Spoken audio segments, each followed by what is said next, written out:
Hey, everybody.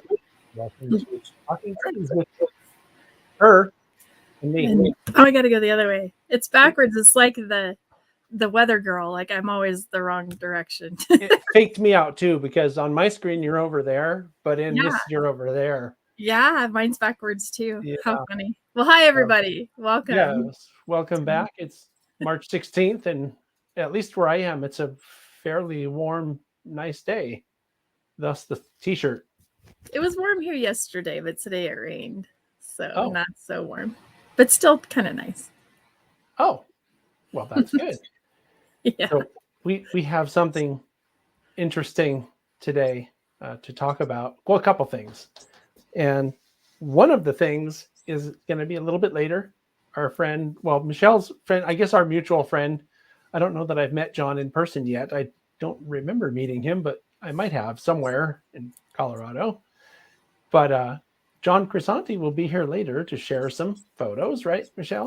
With today's theme, which is green. I'm wearing green. You have your green background. I have green eyes too. Green. And I have green eyes too. You just can't tell. But yeah, the theme is green because it's the day before St. Patrick's Day, and green is my favorite color. So I chose the theme. You know, I realized at some point that green is also my favorite color.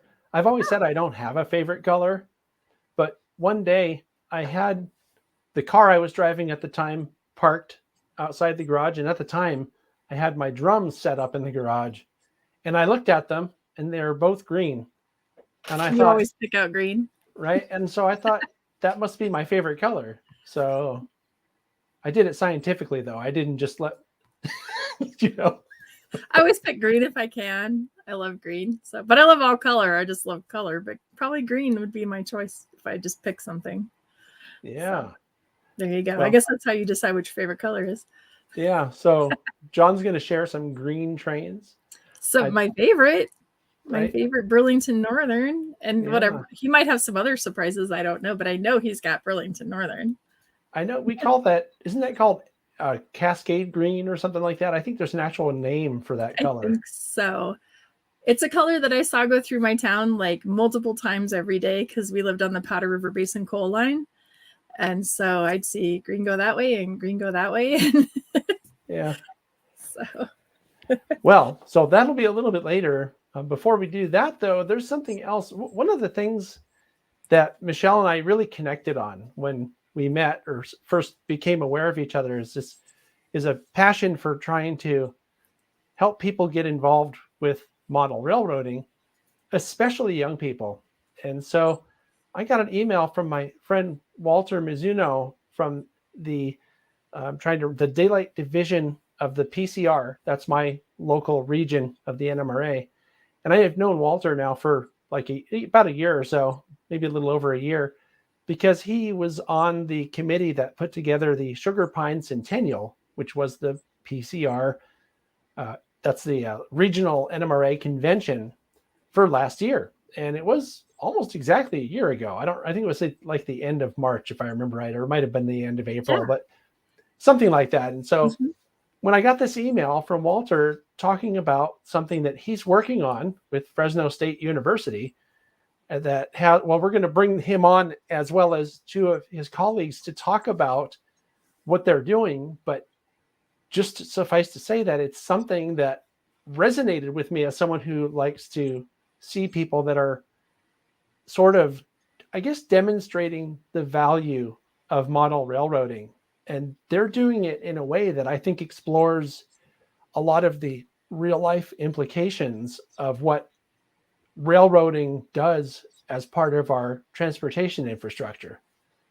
So, yeah, I think they've created a way to use a model as an educational tool in a really creative and interesting way. I think it's great because I do it all the time. Our STEAM program is taking the model and teaching science from that. And that's kind of what they're doing, except they're teaching the transportation industry and how does the industry work. And I think economics is something that's hard to teach. It's hard to connect kids with economics. And I think that adding this model piece to an economics lesson is huge. I think it will really resonate with kids and I think they'll really learn something. So I'm excited to hear more about their program and share it with everybody else. So I'm going to be learning with you guys too. I've kind of looked at it. It looks really cool. So I'm excited to get more in depth with them and figure out how it works. So. Right. So why don't we bring Walter in? And here he comes. Oh, hello, Walter. How's it going? Well, thank you, John. It's going well for me. Hi, Michelle. Hello. Good to see everybody again. Yeah. Yeah. Let me bring on your cohorts, and then we can have you guys explain what's going on. Maybe introduce them, and we'll go from there. And Okay. I'll give a little background as to why I'm involved. Being part of the NMRA and the PCR division, obviously I'm really into trains. And I saw this competition that Ali and Maria have put together for the younger students. And it's a way in which I resonated with, because that's one of the reasons why I went into engineering. I got into trains and I learned my engineering principles from trains, actually. And then I went and got my degree. So I really believe that introducing young people early is a good way to get them interested in this case, trains or engineering principles. So with me today is Dr. Ali Taufik. He's the director of our Fresno State Transportation Institute.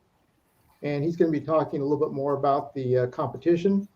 And along with him is Maria Calora Jimenez, and she's a faculty fellow who's also working on the project with him. So I'll turn it over to them to let them tell everybody about the project itself. very good. Can I interrupt for just 1 second? One thing that we didn't get to go over for the guests is that sometimes we'll have a comment or a question from our audience, and it will show up on the screen like this. You see how that just showed up there? So if you're talking and you see a question come up, feel free to put it in the back of your mind and pull it out when you're ready. Or if you know you're going to answer it, just, proceed as planned. And also, Ali, just so that you know, the presentation did come up on my screen down below. So just let me know when you're ready for that and we'll go. So please proceed. Perfect. Well, thank you, John, for having us. And hello, Michelle. And thank you, Walter, for making the connection. It's a pleasure to be here, and it's a pleasure to speak with you and with your audience. My name is Ali Taufik. I'm the director of the Fresno State Transportation Institute. I can give you a short background about why we decided to develop this competition, what is our objective as a university and as a transportation institute. And then perhaps Maria can provide additional information about the details of the competition, if that sounds okay with everyone. That sounds great. Yeah, I'd love to hear why you even thought to create a model railroading competition. So perfect. That's a great question. I'm happy you asked that question. So we were established as the Fresno State Transportation Institute about 3 years ago, and we were funded by our local transportation taxes in the county, which is quite forward-thinking and progressive of our region, I believe. But the reasons behind that is, as you all know, so transportation is a huge multidisciplinary industry, and that most of the challenges that we face as the globe, whether at the international, national, or local levels right now, are strongly related to transportation, whether it's greenhouse gas emissions, whether it's energy depletion, whether it's air pollution, you name it. At the same time, our transportation industry is facing significant, I like to say that they are revolutions. Some others like to say that they are evolutions, but there is a strong surge in the technology in the industry. The autonomous vehicles are under development. There is the 5G and the Internet of Things. So there's all kinds of developments and opportunities that are happening in the transportation field. Now, add to that locally, at where Fresno is located in our geographic region, we have some things that are happening in our region that are that may not be happening anywhere else in the whole nation. For example, being the break grounds of the California high-speed rail, so the first high-speed rail network in the whole country. Add to that we have one of the worst air pollutions in the whole nation. Being in the valley, the polluted air gets stuck, and then everybody suffers, and it's affecting everybody adversely. Add to that, we have some of the poorest school districts in the whole country. So there is a plethora of reasons why our local community thought that perhaps it would be beneficial to invest in the creation of a transportation institute with 4 missions, but one of them is public outreach. So one of our main missions is to try and educate our youth about these challenges and opportunities, attract them to the field of transportation sciences. So transportation, as I mentioned, is highly multidisciplinary, with the people working from engineering, from planning, from public health, from social aspects, legal aspects, governance. So there's all kinds of different areas, different programs, departments, professions that work in the transportation field.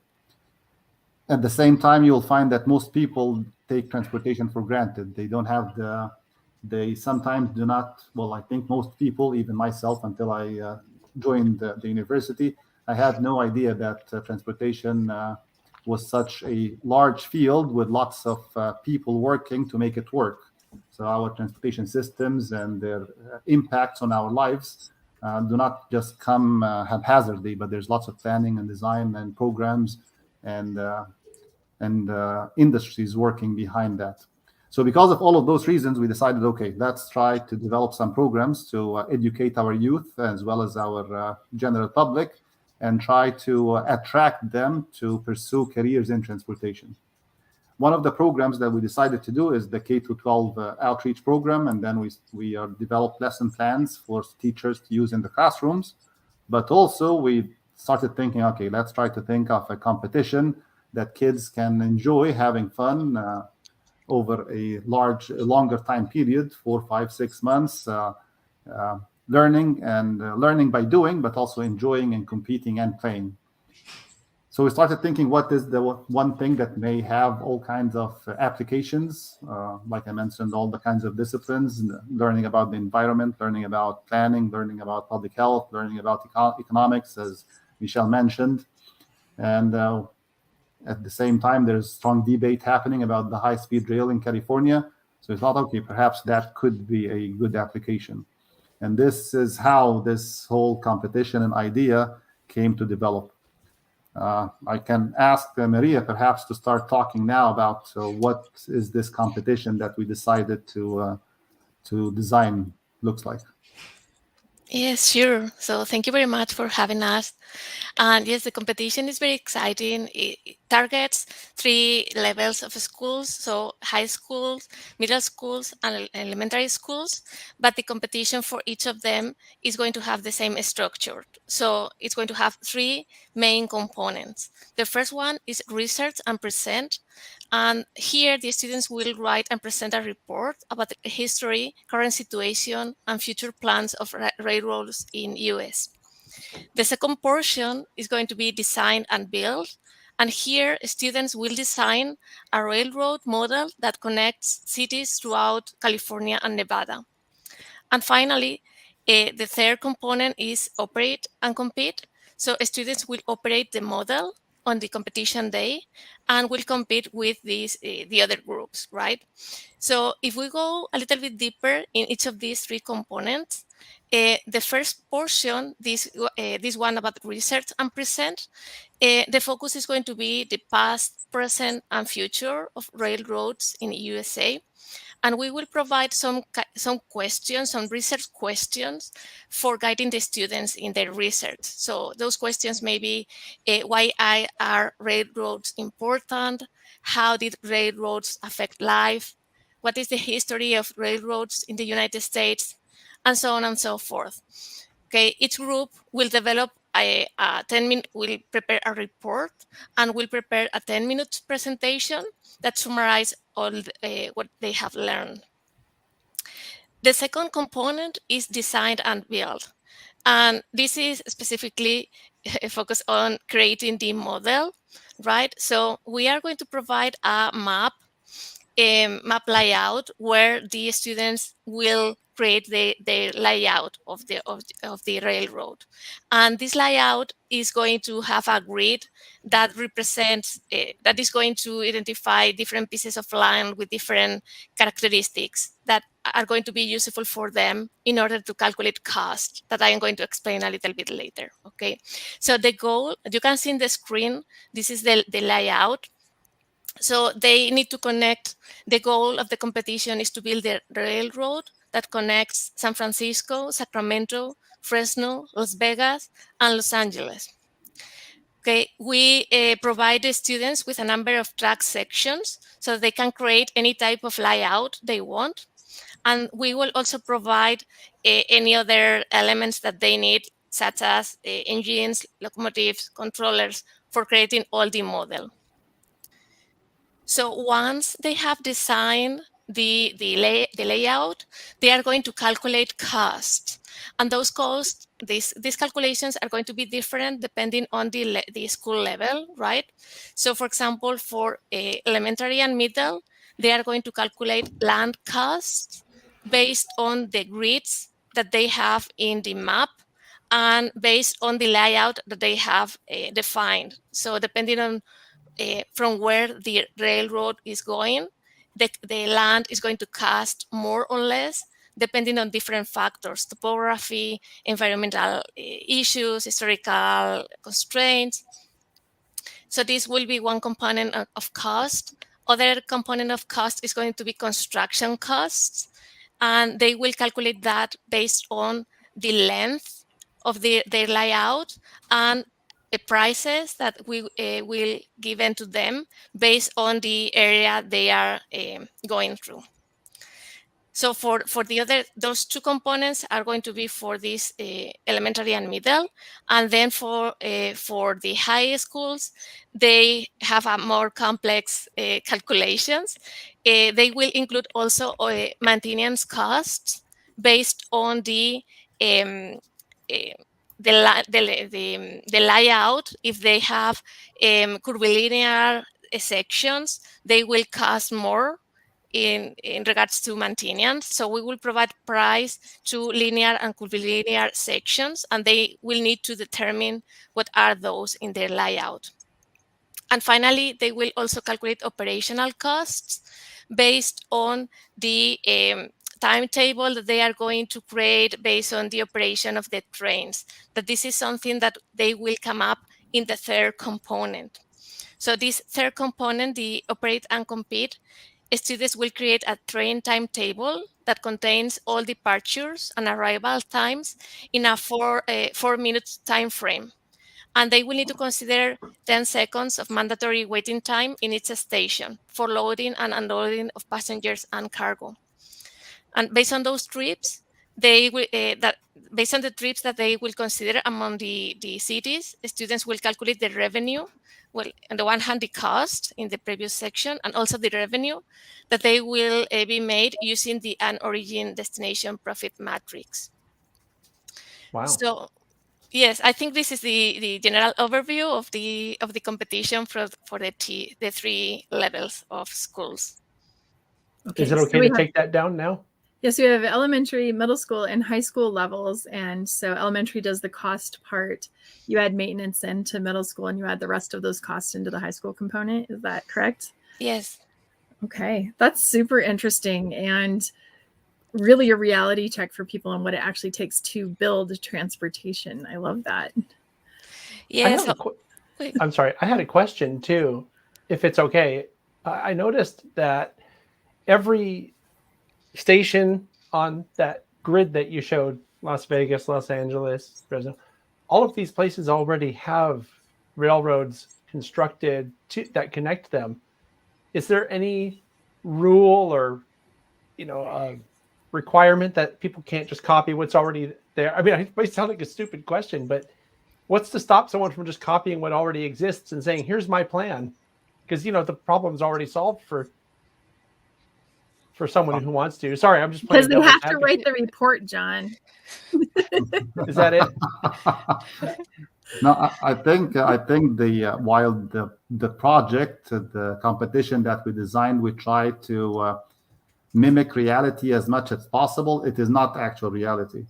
So I think there's no space on the map for students to, for example, have dual tracks. I think the more economic solution for this competition is going to be a single track in a loop, for example, which is not what reality is. Right. That makes sense. Right. Yeah, The cost of double tracking that is not in their economic picture right now. That would be next year as you build on to competition and they need to move more product. Yeah, sorry. I mean, it sounded like a stupid question, but I just thought of that. As I was looking, I was thinking, gee, this has already been done. So, explain to us how this is structured for kids. Is it camp, school, after school? Explain to us how kids are involved in this. Sure. So, and I think this answers one of the questions that was asked in the comments section. So I think someone said they wish they could participate, and good news is you still can, just not as a student. So the way this is structured is we're planning on launching the competition in September at the beginning of the school year. So couple of weeks after the students are in. And then we're going to ask any school who wishes to participate to let us know, because the kit for the competition costs around $1,000. Oh, wow. And then we do not want this to be a burden for any of the schools. So we're actually launching a sponsorship package, and we're raising sponsorship funds from the industry so that we can support all schools who may be wishing to participate. Once a school decides to participate, then they can have a team of up to 10 students. As Maria mentioned, the competition is 3 different parts. So we think that a team of 10 can work collaboratively on the different parts, and I think everyone can still be engaged. And then the team would work after school, so they would form a team. They would have a teacher who would be supporting them or having an overview of what's happening. But then we would need to pair them with 2 mentors and coaches. One mentor and coach would be from the transportation industry, so several in Caltrans, our California DOT, as well as the High Speed Rail Authority in California have expressed interest in coaching our students. But also we need coaches and mentors about the actual railroad model building itself, because I imagine most engineers, myself included, I had very little knowledge about how to do any of that, or what the components are, or where to get them. And that's where Walter has been extremely helpful in teaching us. So I think we will need to pair every one of the teams with at least 2 coaches, mentors, one from the industry and one from the railroad modeling community. Well, that's the fun part, though, for me. So, I like showing young people the hobby, and I get a lot of joy out of bringing new people into the hobby. So for me, it's not the economics of it or the competition per se, but it's being able to teach these students, this is how model railroading is done, or these are some of the skills you can develop. And I just want to make myself available to the various teams just so everybody has a good time. Yeah. Is this just for schools in California right now, or are you open to other places in the country participating? I think that's a great question. So we'll launch in September, but the day of the competition itself, where the students have to bring their designs and their built models into our campus physically and operate them for 4 minutes, stopping the trains at the stations, following the schedule that they design, making sure they reduce the speeds of their trains at curved sections. And they're going for middle and high school. We're going to ask them to operate 2 trains at the same time. So just to add to the challenge of the competition. So maybe they will have one who's watching what's happening and telling someone else who's operating the trains, slow down, stop train number 1, speed up train number 2, and so forth. So we think that moving our board is 4x6, so it's 4 feet by 6 feet. So right now we're limiting the competition to schools that are within driving distance, so that they can actually come and bring this kit. And if a team cannot bring it, then we'll actually drive ourselves and bring their board to campus. So that's the reason we're limiting it right now. However, we would have no trouble at all if someone wishes to copy our competition and do it in their region, then we would be happy to help them in any way we can. So when I first looked at your website, I was like, oh my God, they have to build a layout. That's so much work. And kids trying to do like all the wiring and the scenery and all that. You've made it simple with your map. And I hope everybody who's watching understands that it's built on the map. So you build the track on top of this map. And so you're not actually, you don't have to build the understructure like you normally would for a layout that's going to be fully scenic and all of that. You're building an operational layout for time and distance and economics, but they can put trees and tunnels and things on top of this map, right? So they can still fancy it up a little. They're actually required to, so it's part of the grade. Okay. That's cool. I have a question that I think is more of a model railroaders type of question. So I think, Walter, this might be for you. If the students are going to have to operate 2 trains at the same time with having someone else telling them what to do, which is kind of cool because that's a dispatcher, right? Yep. Mm-hmm. Have you been instructing people about DCC so that they can actually make that work? Well, it's interesting because the student who was doing the specifications for the equipment came to the conclusion that we needed to go with DCC. So we've chosen equipment to support DCC operation. We want to run at least 2 locomotives and cars at the same time. Right. Right. This is really cool. Yeah, that's exactly what I was going to say. Super fun. You're talking about funding and needing funding for individual schools. Just from my personal experience working at the Colorado Model Railroad Museum, we usually find a local business who's interested in sponsoring a local school. And especially if you found someone in the transportation industry or somehow connected to that, a supplier or somewhere in the supply chain of that, I think they would be happy to support a local school. And I think you'll find support in your local communities. And yeah, I just think you're going to get a lot of support from businesses because you're teaching job skills, which is huge.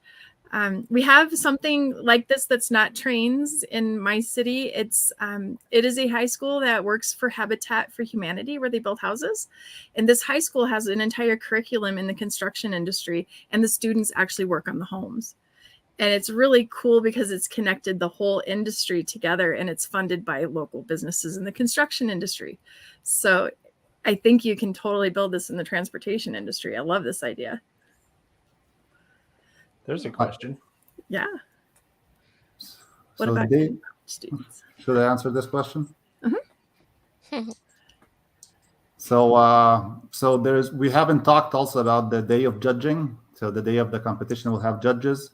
So these, in addition to the mentors and coaches, we'll have another group of professionals, as well as volunteers, as well as students who are going to organize the day of the competition. So just imagine the day of the competition. You have our target is 30 schools, so you have 30 different boards, and every team is 10 persons, and then you have families and friends who are coming to support them and cheer for them.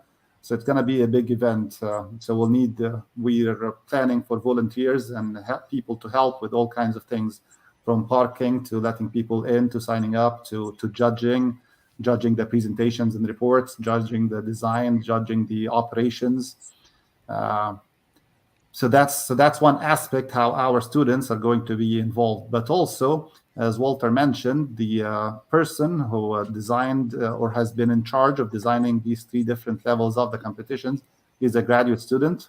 And she's also being helped by a few other, she's the president of our ITE students chapter, which stands for the Institute of Transportation Engineers student chapter at Fresno State. She's also being helped by other members of the ITE organization. At the same time, in the competition, we're telling if anybody needs help from the teams, either technical or non-technical, we're responsible for trying to help them as in every way we can. We may end up pairing every team with, in addition to the coaches and mentors, maybe with 1 or 2 students from the university. So the competition, so there are some aspects that we haven't mentioned that includes a lot of engagement from students at their university as well. Someone had made a comment about maybe asking Union Pacific or BNSF for sponsorships, and both of those railroads run straight through Fresno. So I think that's a great place if you haven't already approached them. Yeah, you go to the Union Pacific Foundation and they actually have grants for education that creates job skills. So you definitely need to look at the Union Pacific Foundation. I'm not sure about BNSF, but both of those railroads will have a community relations employee for your region, and you should definitely reach out to them because I think they'll be thrilled about this. Yeah, haven't you been successful getting grants from UP, Michelle, I have. for the museum? Union Pacific, they funded our STEAM Kids virtual classroom. When COVID hit and we went virtual, we did STEM-based lessons. We call it STEAM because we did art too. STEAM-based lessons off of our layout, and Union Pacific funded that education piece for us. So, and it came in under the job skills thing. So definitely reach out to them. I think this is exactly what they're looking for and what they want to fund for education. One of the things that, sorry, Ali, one of the things that I've been really keen on, and Michelle and I have had this conversation, I think the first time I met her in person, we had this conversation, is that by teaching model railroading as a hobby, kids also learn everything that's in science, technology, engineering, art, and what's the M? I forgot. Math. Sorry. I'm over here thinking mechanics, but that's not it. Well, that too, but math.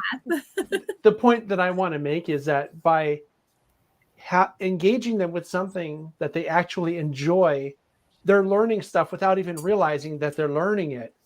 And because they're taking ownership of it, it's going to stick in there as well. And I guess you probably can tell from listening to this amazing analysis that my background is in psychology, but that's something that I think it's a good concept, and what you're doing is even deeper than that. So I'm really impressed with what you guys have come up with here. It kind of blows me away to see that someone has taken something like the simple concept I just explained or described and turning it into something that's even more in depth. I love it. This is right up my alley. So I'll be very interested to see where this goes. I'm also impressed at your university for putting in a transportation engineering program. I was an engineering student. He was psychology. I actually studied engineering. I got the MRS degree, got married instead of that degree, but I have a daughter who's getting her master's doctorate in mechanical engineering at CU. We were talking about that earlier. I've seen a lot of more focused engineering within colleges, and I love it. I think it's great in that way you're much more prepared for the industry you want to go work in. And I think this is fabulous that you have this. Well, thank you. So we'll make sure to invite you to come over during the day of the competition. Maybe we'll have you address the audience, the parents and the friends and the kids. Yeah, and thank your taxpayers for supporting your university. I'm really good at thanking the donors, like. So. Absolutely, yes. That'd be wonderful. I would love to come see this. The only other competition I've ever known about really at a school level is Kato in Japan.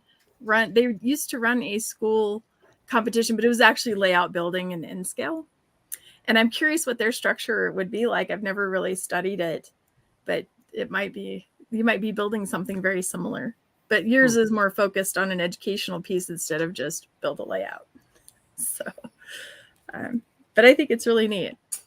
Something else that I mentioned. Oh, I'm sorry. Go ahead, Maria. No, I only was saying thank you. Oh, cool. I wanted to also mention something else that we kind of discussed before the cameras were turned on, which is this is also a really, I think, great way to open people's eyes about what transportation infrastructure is, how important it is, and how it helps everybody, and why we should be supportive of it and not just, oh, shoot, the train is blocking my way and I'm trying to get home, but now I'm going to have to wait for a minute because there's a train going by. Or maybe I'm on the way to the store to buy something. And if the train weren't there, the stuff at the store wouldn't be there either, right? Because trains account for a lot of our transportation infrastructure. And I don't know that people really, sincerely make that connection I think trains are quite often seen as a nuisance more. Oh, it's too loud and I was trying to sleep, or, whatever the complaint is. And it seems kind of obvious, I think, to people who already get it. But I think that there are a lot of people out there who don't make that connection. And this will bring people, I guess, into society, being the people that participate in it, to really get that. And I think that is a very important way to raise awareness of such an important concept. So I really, applaud you guys for what you're doing. This is really cool. So Sydney's question is about, do you plan to expand this program or offer information for others to run a similar program? We would be delighted to, yes. So as researchers and academics, sharing is part of our core belief. So we're happy to share whatever we do, our experiences, our manuals, our rules. So we're happy to share everything we do with anybody who's interested. We also have a question on here about, do you have a fundraiser set up yet that people can donate to? Almost. So we are working on the. So as part of the university, we were not allowed to have a bank account where we can raise donations. So, however, we started this process. So we had discussions with the university, and we got the permission. And right now we're in this stage. So while we have a sponsorship package for companies that may be interested in being an actual sponsor of the competition, where they would have their names and logos on the T-shirts and manuals and all around the arena where we'll hold the competition. We're also right now we're designing a program that anybody would be welcome to donate through.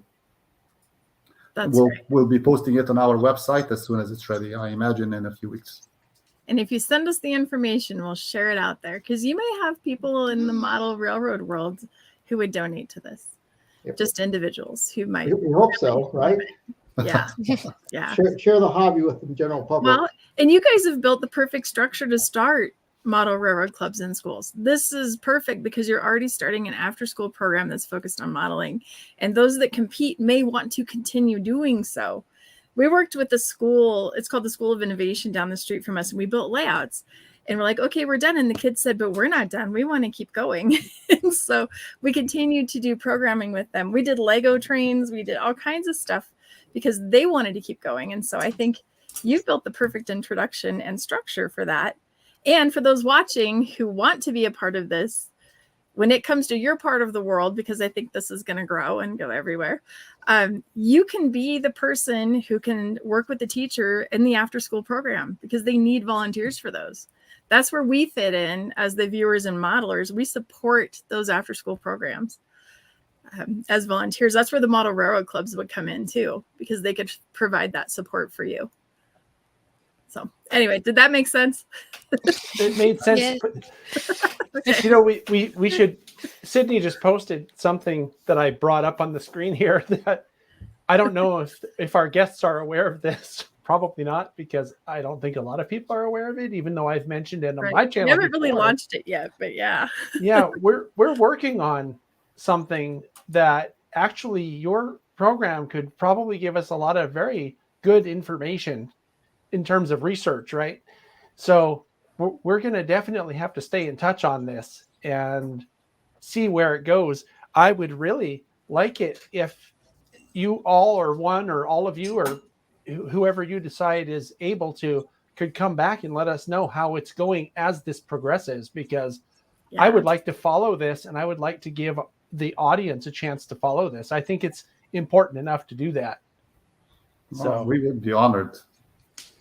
I think John, you're certainly welcome to come down when they have the competition. So to have you come in. I will put that on my calendar the second I find out when and where and all that, Walter. So make sure you keep in touch with me on that, because we will. I think that would make a fabulous bit of content for the channel, as something that I'm passionate about. So we should definitely do a full thing. My vision for something like that would be to have key players, such as the three people sharing the screen with us here now, to talk about what it was and why you did it on camera in person. You know, this is a great precursor to that because I'm understanding more of what you've come up with, which will allow me to come up with better questions to ask you to talk about on that program, and just have it be its own, you know, produced content where it shows, you know, what happened. And I'm excited. I didn't know I was going to be this excited today. This is cool. I knew as soon as I pulled up their website and started looking through how structured their program is and the great graphics you have, and it looks amazing. Did anybody play Empire Builder? Anybody have that board game that's like the US with little dots, and with crayons you buy your line between two dots? You have like play money and you build trains. You have to buy your locomotive and your cars and move your freight to make money. I might be the only kid on the planet. That was my favorite game.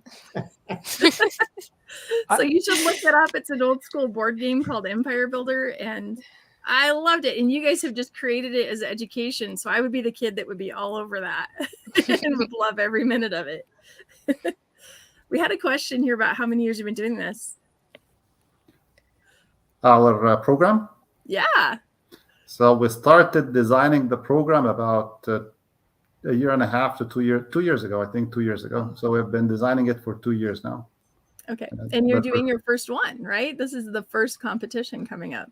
Yes. So we're launching our first one in September. We actually launched in last November, but because of the COVID cases, the spike that happened in January and February, many of the schools asked us to push it to a later date.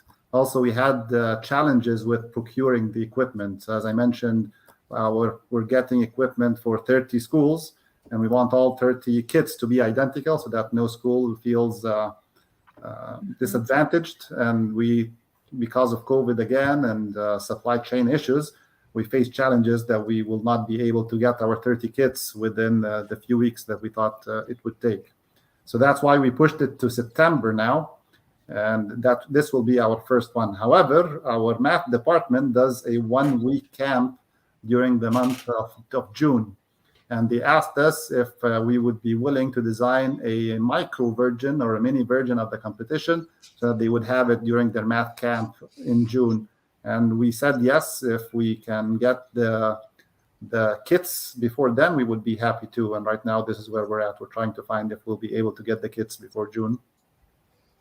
Yeah, that's my first question was this a camp to you all? I think you could make this into a condensed camp version. I went to engineering camp in high school, and this would have been a really fun project at one of those. We played with lasers at CU when I was in high school. I think you could build a really cool piece about this. And like I said, I love the economic aspect of it. I just think that's such a teaching tool. And it's so important to understand economics and engineering because they really go hand in hand. Now, we're actually, I think one of the things that I also like about this competition that we made sure to ensure we ensured to include is some of the land uses. So we added indigenous settlements, we added biological and historical parcels, so that we want the kids to be aware that transportation is not just engineering, it's not just math. There's lots of biological and cultural and artistic aspects that goes even beyond just the numbers. We have another. Sorry, Michelle. I don't mean to talk over anybody. We have another question actually. That's from our friend Andy, who's in the UK. He's wondering if there's. Well, you can see the question if you're including how to calculate cost benefit analysis. I would be surprised if you're not doing that. Is that part of it? Yes, we're doing cost benefit analysis as part of the report for high school, only for high school. I also like that sort of tiered, the way you've done that, where it's simpler for the younger kids and more complex the older you get.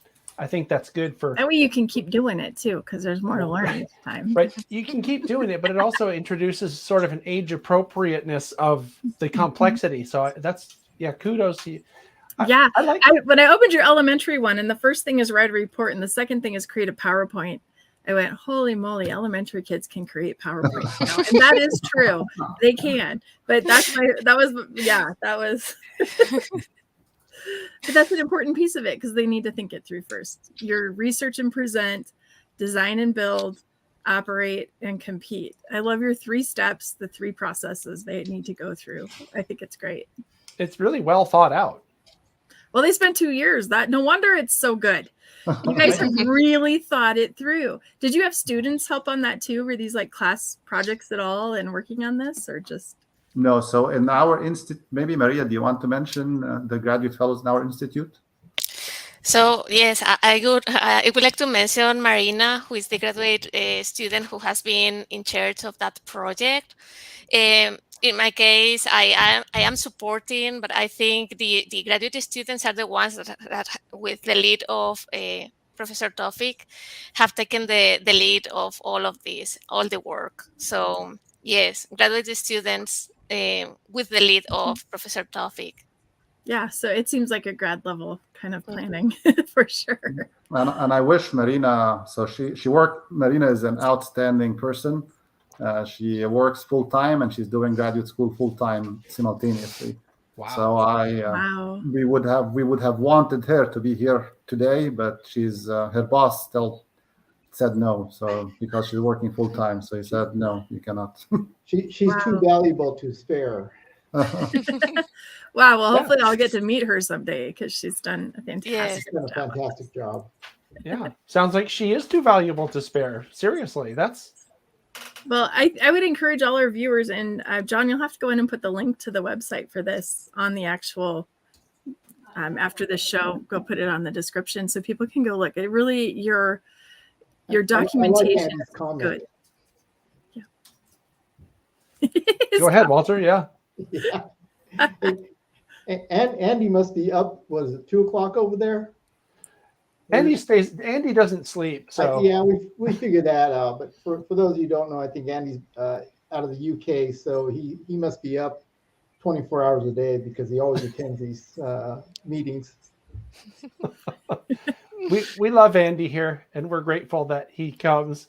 I did update the video description of this live stream to include the link that has been shared in the live chat several times now that goes directly to this program. So if you're watching on a replay or for some reason don't have access to the live chat, you can find the link in the description.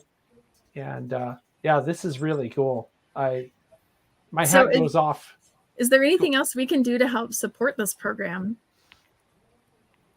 I think just by being here and allowing us to share our program and what's happening, and I think you're already helping a lot. And I feel greatly privileged to be on your show and to be sharing information about what we're doing, and to see that you're excited about what we're doing. I think this is filling my heart with lots of joy and further excitement. So thank you for that. I'm all excited. I'm like, this is awesome. I want to do this. I will make sure, I'm going to assign Marina to watch all this 1 hour that we've been on the show, that she can feel the value of the work that she has done, and she can feel proud of her work, because I'm certainly very proud of her and her work.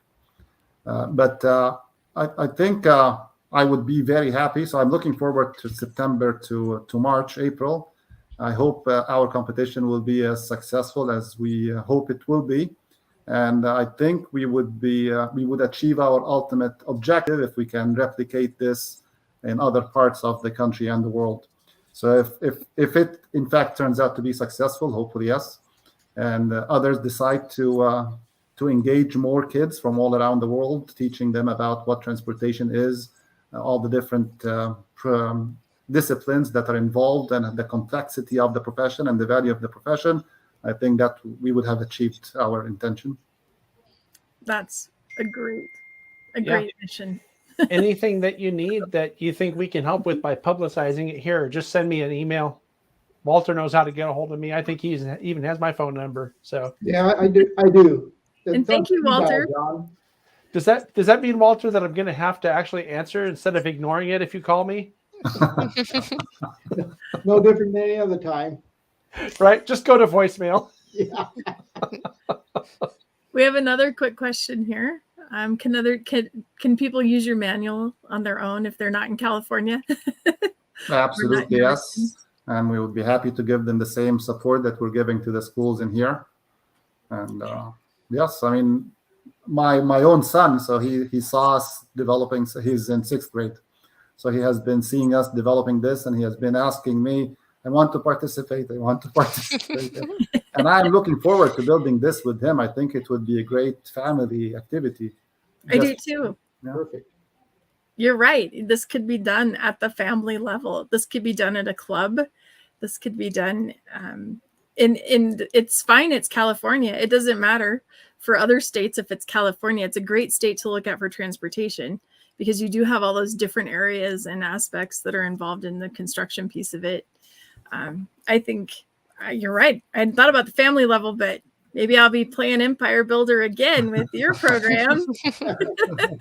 You know, that actually brings up an interesting idea that I just had. Walter, have you talked to anybody at the national level of the NMRA about this? Because I don't know if you're aware of this, but with Gordy Robinson now in charge of things, he's looking for stuff that's the terminology they use for the family. Family. Right? They can't talk about kids, so they're saying for families. Have you looking run at any? families working together and modeling is one of their. Maybe it's time I wrote Gordy an email. I think it would be, and have him, send a link to this. Yeah, I Send will. a link to It's a this good idea, because John. Thank you. if I had thought about it, I would have invited him because he's popped on here before, and it would be kind of cool. I've been busy doing stuff. I just, what can I say? Well, thank you all for coming. I so appreciate your time tonight getting on here and explaining this to us. Thank you for having us. Thank you for having us. It's been a pleasure speaking with you and with your audience and their questions and comments. So we appreciate it very much. Thank you all. Okay. Excellent. Yeah, it's always good seeing you. Likewise. Thank you. Take care, you all. Okay. Did I just say you all? You're supposed to say it as y'all. I don't use that word. I could do the Southern, just say y'all come back now. But Yeah. Yeehaw. I think it was that, wonderful. Thank you Yeah. for bringing them on, John. I think that is a dynamite idea. The whole thing is just like, wow. I wish I was smart enough to think of all that. Well, the organization behind creating a product that can be used with 30 schools, just the communication with the schools themselves is a huge task.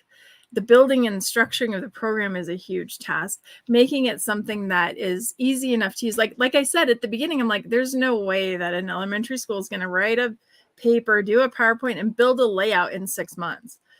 But the way their layout is designed with that map, and the way you build on top of that, I think it's completely attainable and it will be very fun. What's cool about that too is that people from different areas can use their respective maps of their own areas to do the same thing. So it's customizable, right? I mean, talk about being scalable to use one of the terms we like to have, in our discussions about the thing that we're working on. I think we should really look at all the stuff that they've done and see maybe it could even be used as the basis for the project that we're working on. Wow, I didn't know someone was doing this. So I didn't either. This is great. Like I said, Cato is the only place I've ever known that had a competition at this kind of a level among schools. Right. And so this is fabulous. And that's only in Japan. It's not here. So, awesome. And so now we're going to switch gears and back we to should green.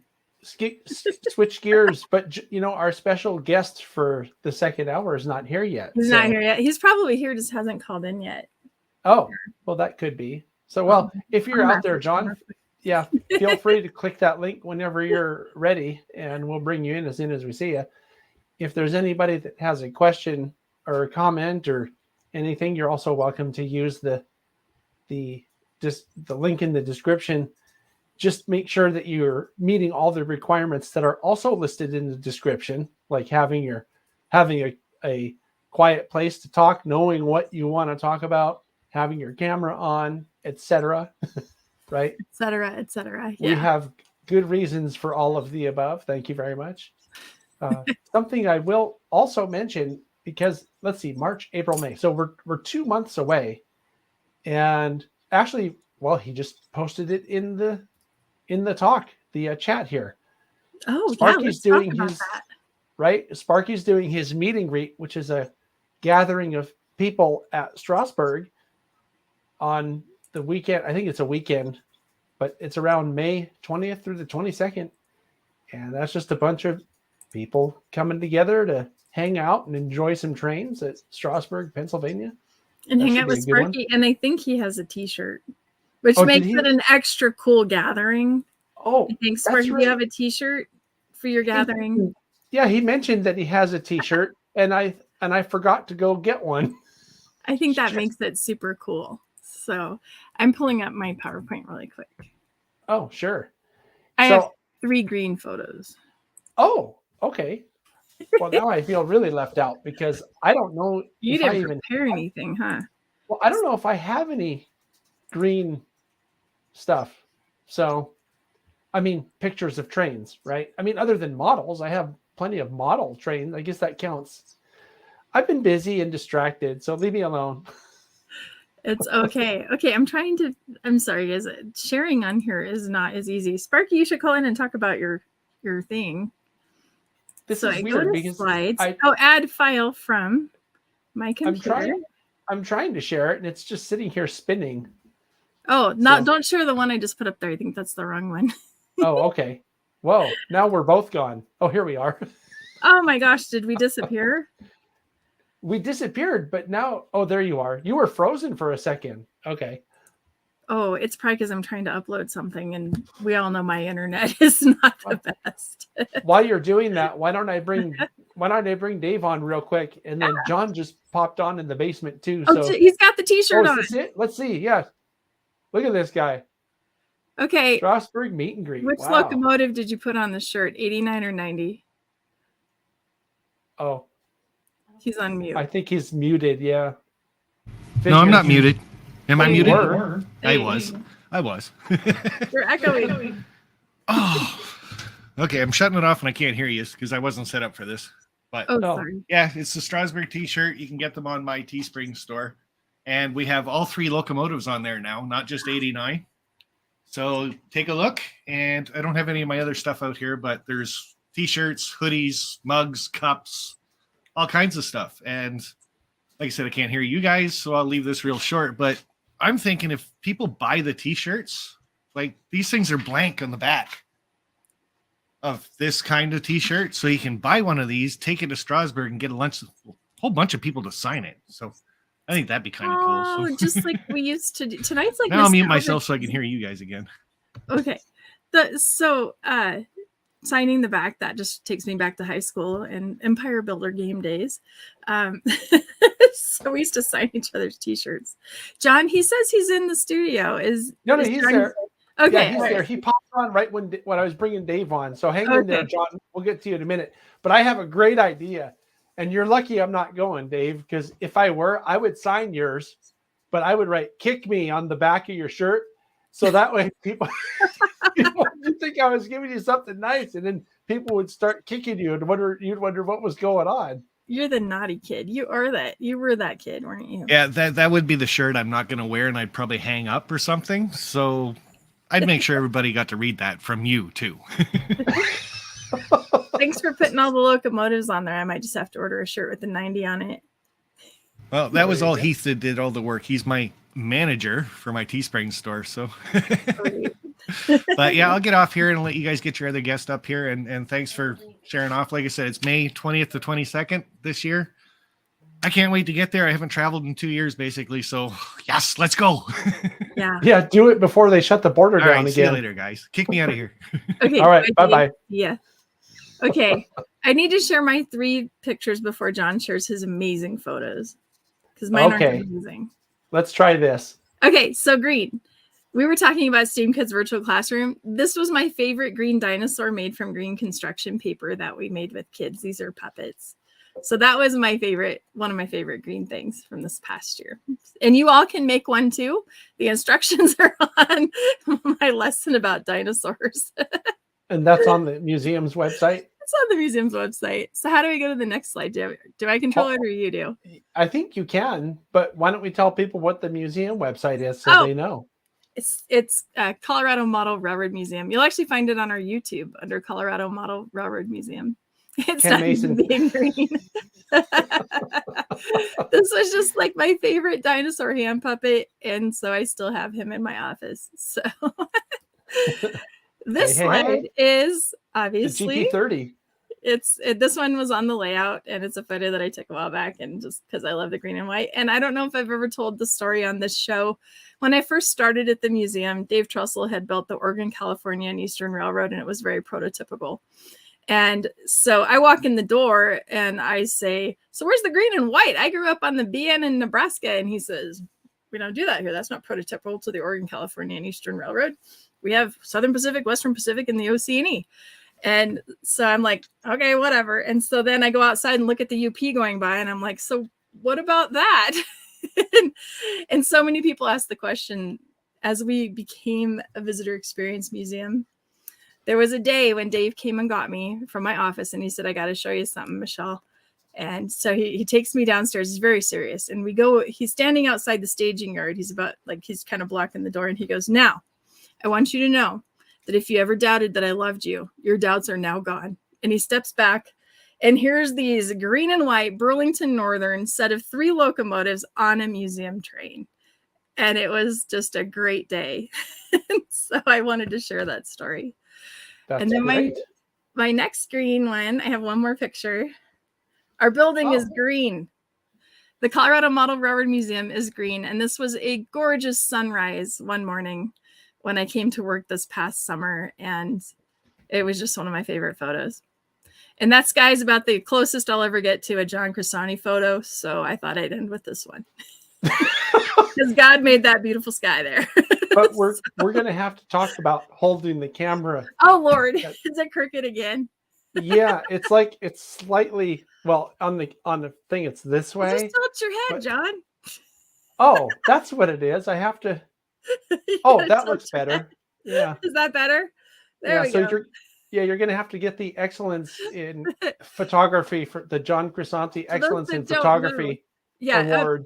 I put a picture of the Katie Heritage Unit on Facebook, and John said, "I cannot have the John Crisanti Award for Excellence in Photography if I can't hold the camera straight." But I quickly made it known that I didn't take a picture to put up there, so it was better than mine. It was hilarious. I'm learning. I'm getting better, but that's too funny. So now that was mine. Let's bring on John, the purveyor of the award that I made up. Yes. There he is. Hi, John. Welcome back. Hello. I am back. Nice to see you again. Nice to see you guys too. Thank you for coming on tonight. I knew who to call when I wanted to be in green. Well, I truly appreciate that. Well, I'm always impressed. I was going to say I'm always impressed with the photography. So this is good. Yeah, we're excited to see some more pictures from you. But do you have any in here from the chase you did like yesterday? I do actually. Okay. I have included those. Yeah. Okay. Well, let's roll with John's picture. Should I bring it on? Yeah. Yeah. Already. So I grew up with the BN, even though I didn't get into rail fanning until after the merger. So, but BNSF is just really known for not repainting their locomotives fast. So you can still see quite a bit of both Burlington Northern and Santa Fe painted locomotives today. And one of my favorite things when I started rail fanning with my dad was I was into coal trains, and we would always rail fan the coal line out by just northeast of Denver, going up towards Sterling. And at that time, when we got into rail fanning, there was no GEVOs or anything like that. It was all these SD70 Max in coal service. And I'm sure, Michelle, when you were growing up in Nebraska, you saw these two on the BN. And for many years, these were pretty much in mainline coal service. And as over the years after BNSF got more efficient locomotives, BNSF started downgrading these to local service. And this helped a lot over here because it would be so easy to go out and photograph these former Burlington Northern units like here. So this is the Longmont local that runs 5 days a week, Monday through Friday, generally between Longmont and Fort Collins. And for the past, I want to say, past several years, it's been these SD70 Mac locomotives as regular power, which has been nice. So this is going down Atlas Street. Yeah, I like the paint on these. I even like the ones in the front. I'm not so super keen on the orange, but Yeah, what can you do? It's a cool shot. So this I like the goes light. through the middle of town. This is an old line, and the towns have built up around it, and so they do go right through Fort Collins and Loveland. Yeah, I mean, if you go back, if you look at old photos when it was just when Burlington Northern was just first starting, or even going back to when it was the CB&Q and CNS, the tracks went up right the middle like it does here.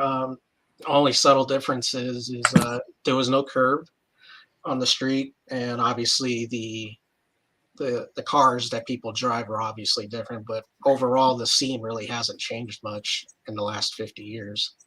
I was going to ask if they added that curb, because this looks like a culprit for street running. Yeah, and then over the years, trains have been limited to 10 miles an hour, and then I think a few or so years ago they upgraded it to 20 miles an hour through town. Huh. So it just because I'm standing at near the first crossing, and I think there's like 5 crossings in between here and before the track curves right back here. This is a quiet zone, right? Through No, here? it's not. No, Oh, it's not. Okay. Shit, just having the train Downtown Fort running. Collins. Yeah, Just having the train running with no sound walls up against the houses like that makes it a non-quiet. and I've photographed trains here at night too, so it's pretty fun. Do you know what I mean? Even without the horns, it's still loud.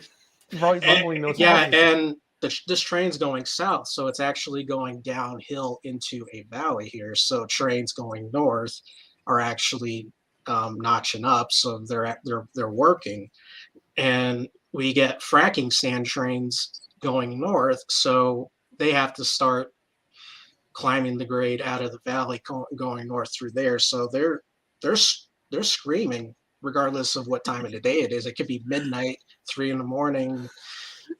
They're loud. You can hear them.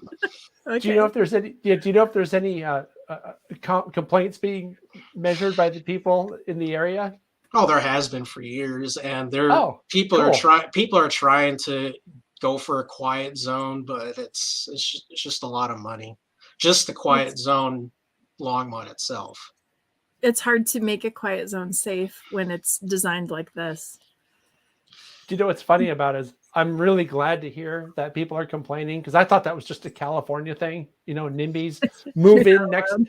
They move in next door to the railroad track, and then they complain about the train noise. Like, what do you think is going to happen? Buy a house there, yeah.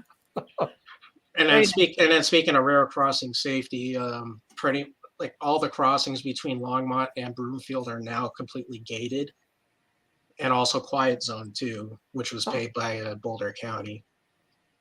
Which kind of doesn't make any sense for some crossings because they're out in the middle of the country. So I'm like, okay, why is this a quiet zone and you're not anywhere near any residential area? But they're planning future growth already, probably. There's probably house tracks already planned for all that land, I'm sure. But yeah.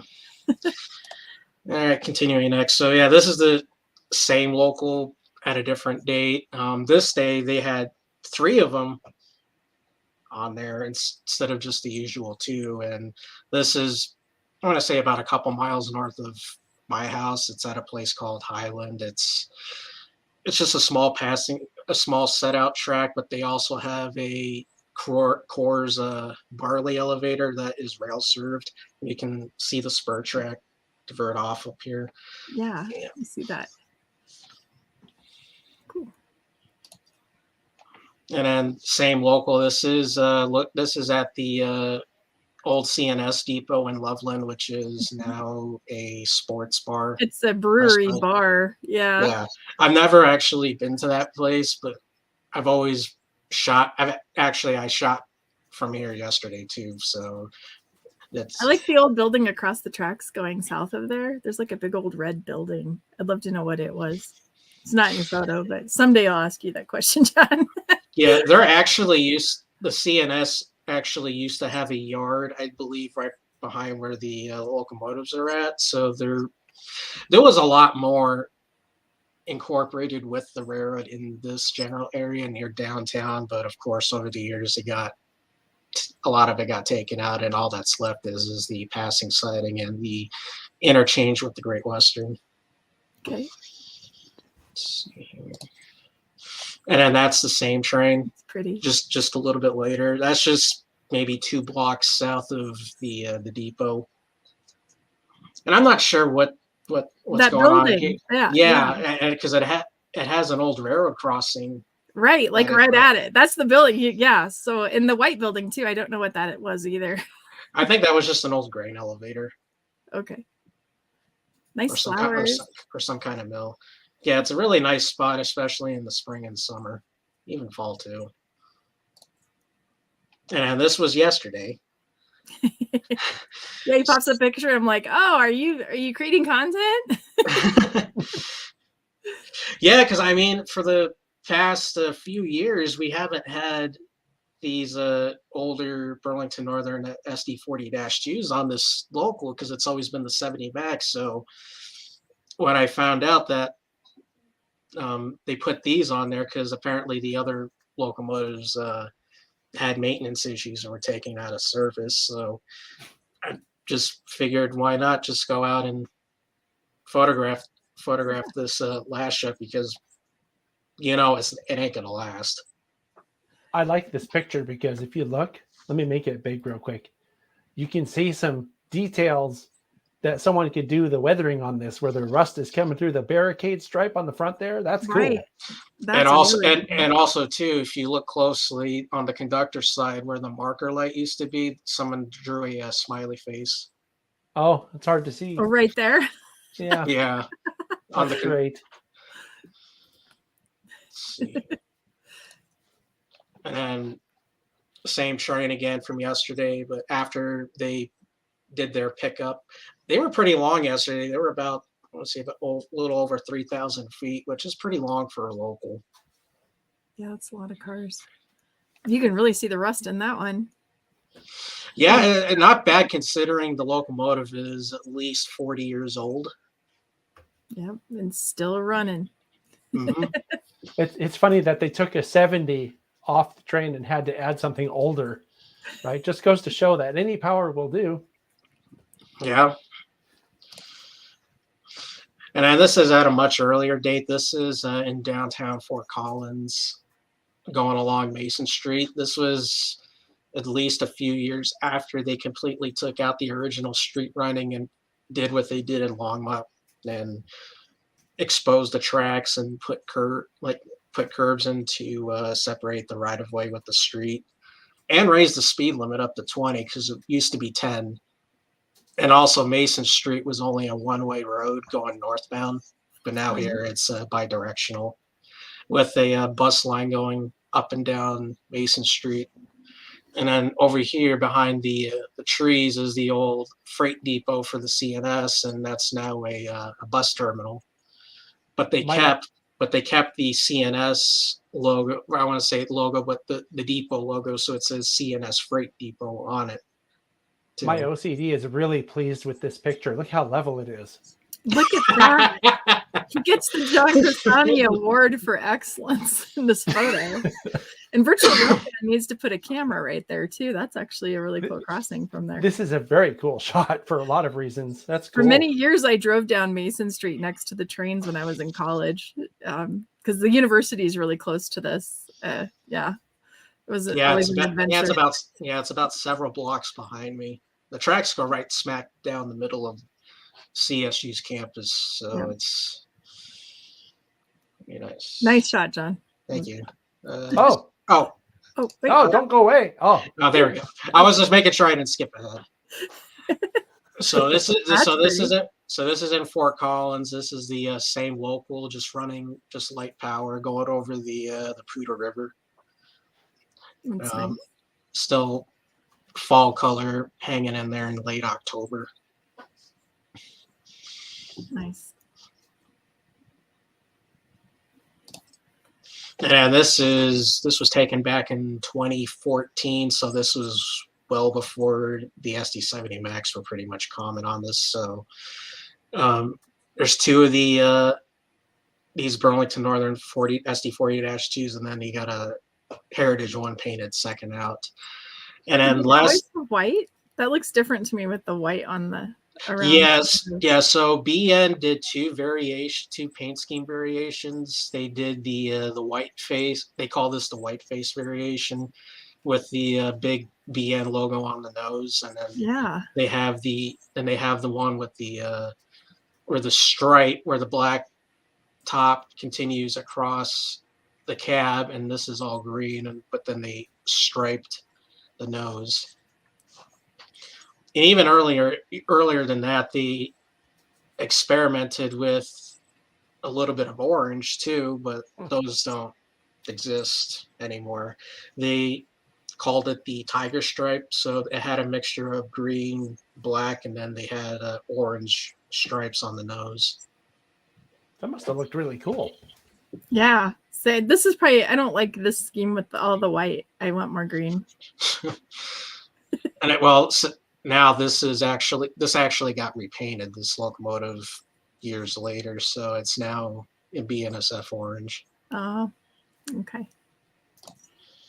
And then same train, just a little bit further south.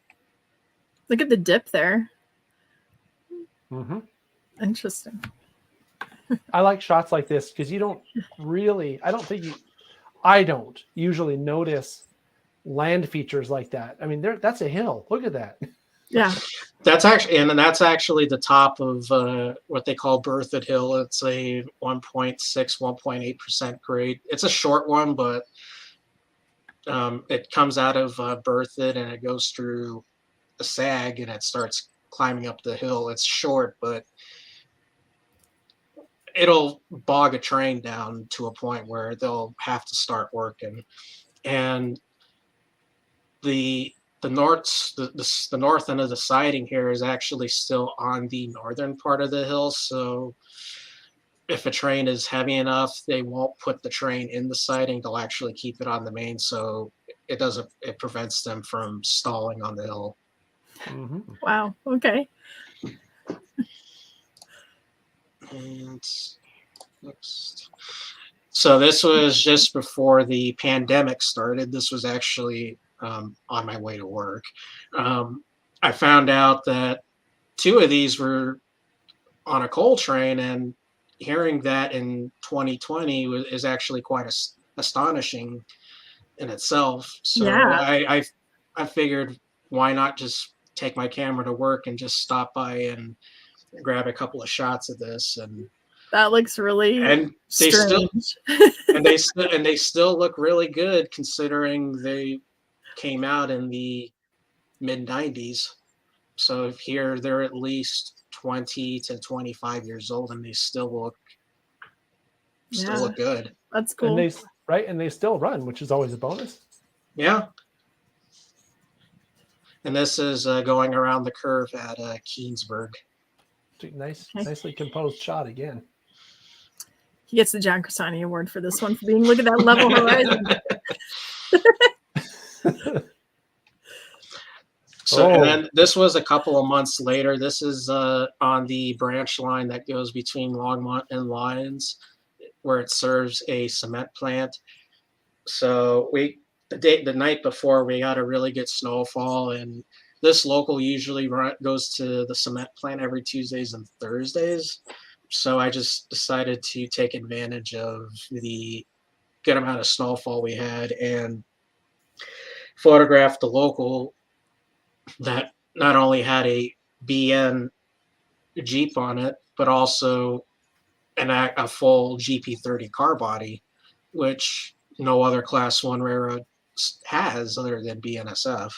Huh. That's What's it? beautiful, the way the color is on the white. That's just really cool. This could have been a throwback to last month's program where we did all snowy stuff. Snow, yeah. Yeah. This is cool.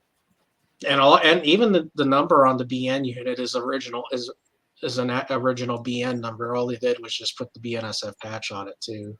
Mhm. So That's cool. and then that's a little while later after they picked up their cement cars. This is them leaving the cement plant. You could tell the cars had been sitting there for a while too. Look at all the snow on the walks. It's interesting because this one you don't see the orange locomotive hardly at all, just like that one little tiny piece of it. And then there's just only a little bit of green and everything else is white. It's really neat. And then the sign, the railroad sign, the marker. And then this is just coming back from the cement plant of the same train. This is in the town of Hygiene, just outside of Longmont. Huh. And it may look like they're actually going quick with the blowing snow, but they're only doing 10 miles an hour, so you can thank the wind for that. Makes it look like they're flying by. Yeah. But they're only doing 10 miles an hour. That's great. Oh, color. Look at all that color. Yep. So there was a time when both the 70 Max and the 40-2s were together for a short period of time a few years ago, and they decided to put all three Burlington Northern ones together on this. So for a while I took advantage of photographing these on different days, and this is where I was talking about earlier, Berthoud Hill. So the town of Berthoud is right here. So the tracks do an S curve type thing downhill and bottom out or level out right down here where these tank cars are at. And then you can start seeing the grade right there once you start progressing forward to where the locomotives are. So once they start, they get a little bit speed going downhill, and then once they start hitting the grade here, they open it up.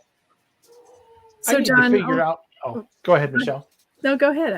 I was going to say I need to figure out how to include trees like that in my videos, but the dynamic range on a video camera I think is not as good as what you get with your DSLR. So it would probably just be a shadow on a backlit thing on a video, because otherwise I'd have to blow out it's just such a pretty picture. Yeah, my comment was only John could pull off on the side of the road opposite of the tracks and take a fantastic shot from across the highway and behind some power poles and next to a tree. And look how the locomotives are framed within the I know this is all stuff you're doing this intentionally, whether it's subconscious or not, but that's just a cool shot. Thank you. That's a cool shot, John. And it's level. It's very level. And then this was last year. This is up in Fort Collins. So one thing that's pretty recent is the local out of Longmont and the local out of Cheyenne. They both go down to Fort Collins and they swap cars with one another. And this is on the north end of Fort Collins, just east of downtown near the Anheuser-Busch Brewery. And this is what happens is this is the power from the Cheyenne local. So they stop here just before the switch and drop their cars off, and then the Longmont local power, as soon as this local's in the clear, they back up and hook onto their train, which is now the Longmont's train, and then these guys go into the yard and pick up the cars that the Longmont train brought, and they just can go head back to Cheyenne, and it's a pretty simple operation. It's a And then- wagon wheel. I like Yep. that one. I like those with the wagon wheel on the front. Oh yeah, it doesn't look right when there's nothing on the nose like the one back here. Yeah. So this Oh. is, I want to say several years ago, I was just getting a little, trying to think of something, what else I could do. So I just decided to do a pan shot of one of the, of the local. At this time, they had 3 of these SD40-2s for power, all still in BN paint. And this is going north into Berthoud. I love this shot. The motion in it is fabulous. I want to point something out too. I'm assuming you took this while you were driving, right? No, I was not. I was just panning alongside, like Oh. just using myself as the per se as the tripod. Right. I got it. So you did this, but it took the moment in time so you get the blur. in the Exactly. background. Yeah, exactly. That's what I did. Yeah, that's really cool. I was going to point out how it's still level, even though you were doing that motion. Oh my That's- god. That's so funny, bro. John, do you have any bad pictures? Could you throw one of those in? Just kidding. Well, but you know though, Michelle, he may have photoshopped it too to make it perfect. To make it level. Do you ever Did you make them Photoshop- level, John? Yeah. Yeah, I always, like, contrary to popular belief, all my shots are not level out of the camera. Oh, thank you. Thank you, John. Don't tell I anybody wanted- I owe you lunch for saying that, but Well, I wanted to make sure that everybody knows I'm not a complete jerk. I wanted to, now you don't have to feel bad, Michelle. you're just OCD, and we love that about you, John. You're Oh, good. okay.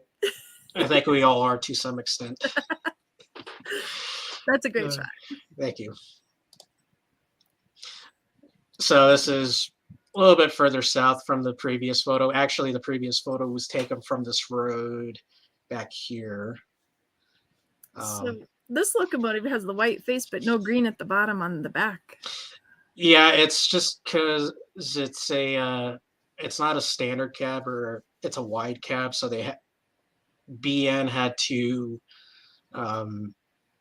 work around that. So this is the only wide cab EMD locomotive that ever got Cascade green, or the green scheme that BN had, because the SD70 Max all got the what they call the Grinstein look. Yeah, So, interesting. This was a rare catch. and with these, is they all were delivered with the white face and the big BN logo on the nose with flags, American flags on each side of the cab. None of them got the stripe scheme. Huh. This one appeals to me because that's how I would have framed it. Almost exactly. That's excellent. Wow. You get the I like the TSG award. headlights in it too. Yeah, you get the TSG award for amazing framing. And originally, when these were delivered to BN, the headlight was actually up here in between the number boards. So Looks like it was plated over. yeah, so sometime after the merger, BNSF moved it to the nose. I always thought the headlights over the cabs were kind of a bad design because it just creates glare off the hood. Yeah. Well, and then also too, the railroads did paint the top of the nose as black too, so that Right. also eliminated a lot of the glare issue. Yeah. The old UP ones are dark green for that reason, aren't they? I believe so, yeah. And then that's just the same train earlier, leaving Loveland. I'm not sure I've ever seen that with the flag and that whole paint. Does anybody make a model of this? I think Walters did a while back, and maybe Athern did at some point a long time ago, like early Genesis, but I'm not, I've not ever seen this. because also too, BN had two variations of the SD60M, because this is the 2-window one, and they also have the 3-window one, which I know Athearn did recently because I have a model of one. Oh, you have one. Yes, I do. Well, you should bring it in. I definitely will once I'm done weathering it. But yeah, this is the 2-piece window one, and then the other one this has 3 windows on the front. They call it the Triclops version. Is that the one with the offset headlight, or is that a GP 60M? That's a Jeep 60M that has the offset headlight. Okay. And then this was pretty recent too. I think this was like within the past year, maybe less. This is the Longmont local. So this day they actually swapped power with the other local, because the other local, called the Buck local, they had to go to Denver and pick up a heavy train, so they needed bigger power. So they just gave the local the smaller power for their day. And You can answer this question for us, John. I mean, I could consider myself a professional, but You also work for a railroad company, so that does make you a professional filmer. Yeah. So we'll grant you that term, professional filmer. all right. But yeah, and then this is the local going up the middle of Atwood Street. And then you can see here earlier where I mentioned about that the tracks go up a grade out of a valley, so you can actually see the tracks just going downhill to the very last crossing before it starts curving west. That's cool. I really like the variety of the power in all of these shots, and it really goes to show that if you chase locals, it's like fishing, right? You never know what's going to come out of the water on the hook, and they vary power. UP does the same thing. They vary power on the locals a lot. Yep, they kind of pass through. Yeah, you never know what you're going to get. Oh, look at this. Wow. So taking a break from locals and all that, a while back, I got a heads up that a 70 Mac was leading a BNSF train across the Moffett route with a pair of aces, including a Ferromex ace third out, which, continuing the theme with green, the railroad scheme actually does have some green on it too. The Ferromexes have green on them? It's red, green, and white. Oh, it's really dark green. It's dark green. It's a very they're usually dirty, so I just thought they were black. Yeah. But this is going through Toland. They just got out of the Moffett Tunnel, going downhill. Very pretty location. Okay, now we're back to locals. So this is the Longmont local again. So in Loveland, the BNSF interchanges with the Great Western, and this is the interchange track between the BNSF and the Great Western. And back here, you can see part of where the sugar mill is, and this is where the Great Western Yard is, and where their main offices are. So when BNSF has cars to pick up from Great Western, they'll run up the interchange track, which goes right down an alley in people's backyards. I was gonna say, this is the alley shot right here. I love the trash can in it too. That really is that the same? Is that the same Great Western that hooks up over in Greeley, and it makes that? That's what I thought. Oh, that's cool. Yeah. They interchange with the BN on the west side and UP on the east side. Wow, they're positioned really well. Yeah, they are.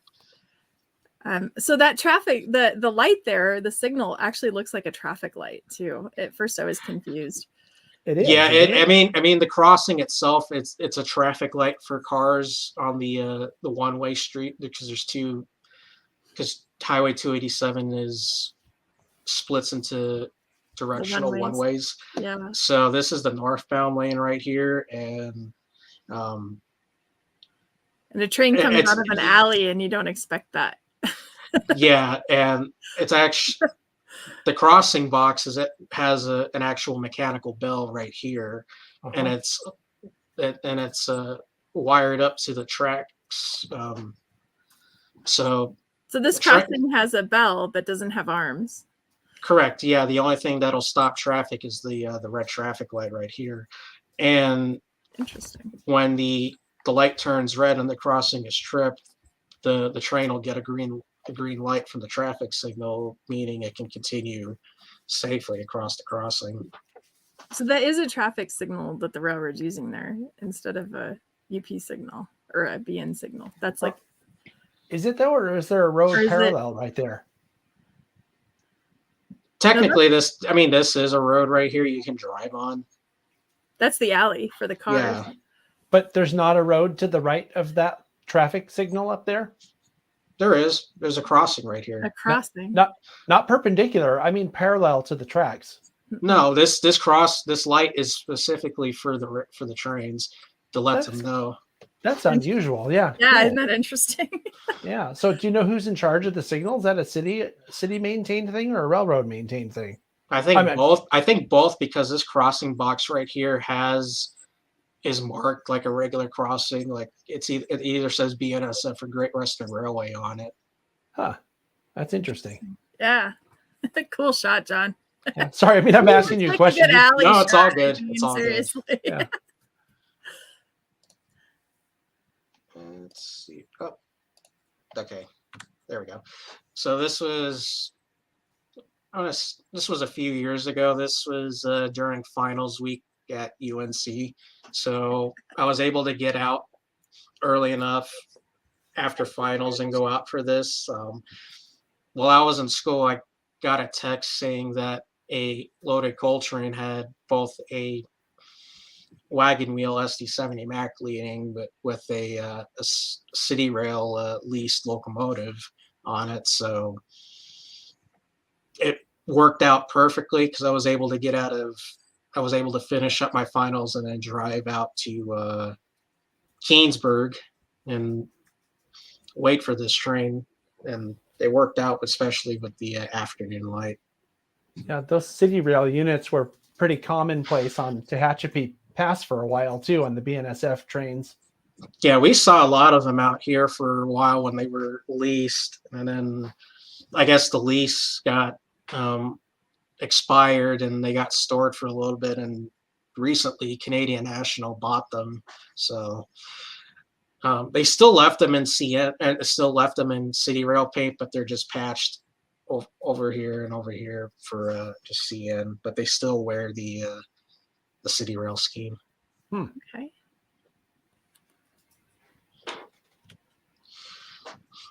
And this is a little bit earlier, a couple of years earlier. This is the same local the Longmont local that had the 240 SD40-2s and the SD70 Mac. They went light power up to Fort Collins to pick up their train and take back to Longmont. And this is going over the Prudhoe River in Fort Collins.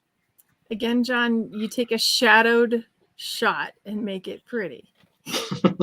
Yeah, framing the train perfectly in the foliage. Wow. And the reflection. Yeah, what is this guy? Are you some kind of freak? I've been called worse.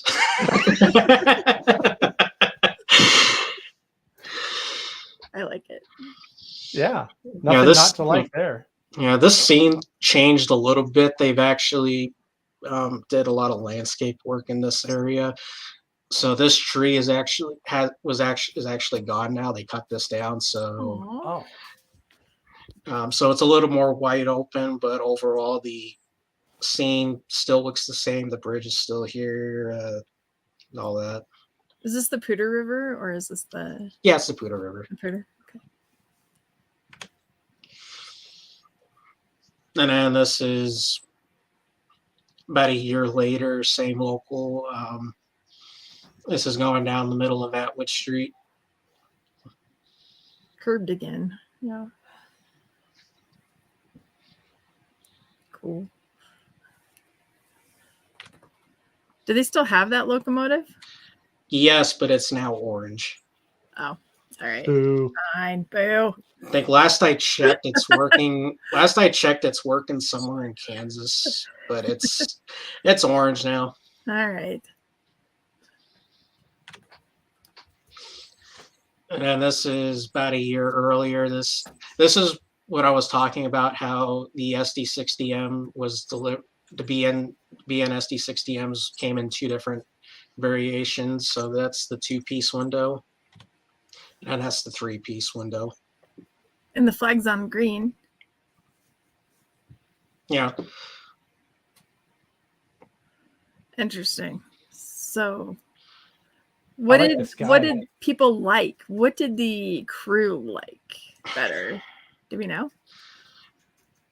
I'm going to guess this just because it provided better visibility, because you had bigger windows and the windows dropped further Down. Yeah. further down versus here. I mean, yeah, you had 3 windows, but they were a little bit smaller and they didn't go down as much as the other Did they version get did. 3 wipers or only 2 on the outside ones? They had a wiper on each window. Okay. And I think this was the first version that got delivered to the BN, and then this is the second version. Okay. You know what they did? They demanded for only 2 windows because windshield wipers are so expensive. Yeah. Okay, so somebody wants to know if you set those ties up in that shot. Well, you dragged them over there. Well, that actually used to be. There actually used to be a switch here. So okay. there was an old turkey plant right behind me that is now an apartment complex.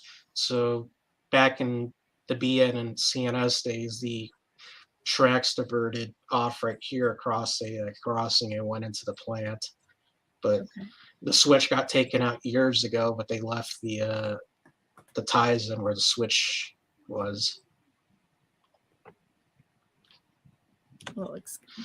And here's a close-up shot of the 1415. Nice. Those are separately applied grab irons. Yep. And somebody's got to weather them just like that with the spotting and. That's awesome, John. I like that shot. Right on. So this is going back to the alley, but this is looking further, a wider version from the other shot that was more zoomed in, and you could actually see more closely what the crossing box looks like, and it had with the mechanical bell on it. Imagine living in that house. The rumble. I would probably like it.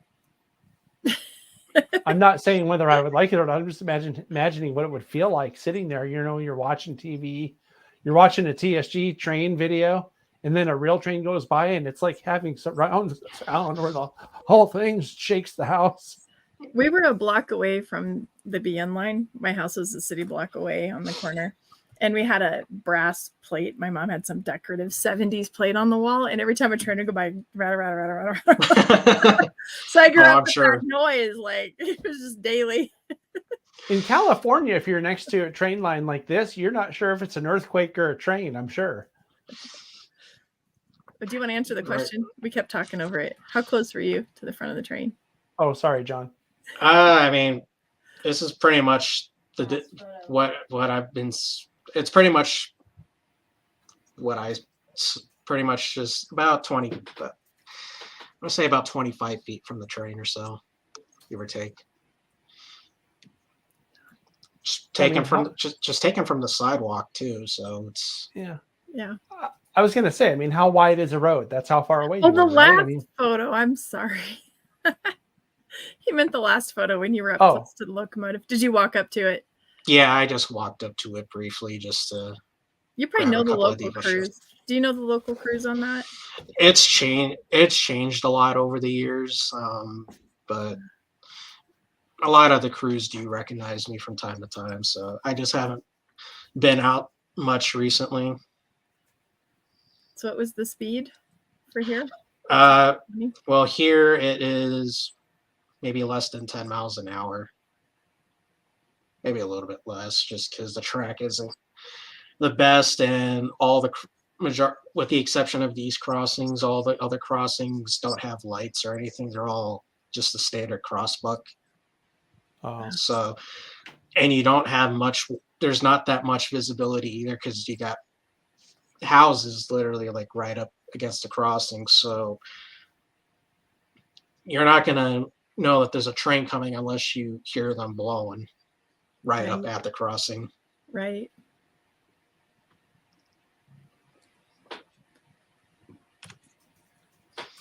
Oh, look at that sky. Like I said, my last photo, the closest thing I'll ever get to a John Crisanti photo, because the sky is pretty. So yeah, this is the local coming back south from Fort Collins. They just met a northbound manifest, which can be seen here leaving, heading north towards Cheyenne. And this was just after sunset, north of Longmont. Pretty.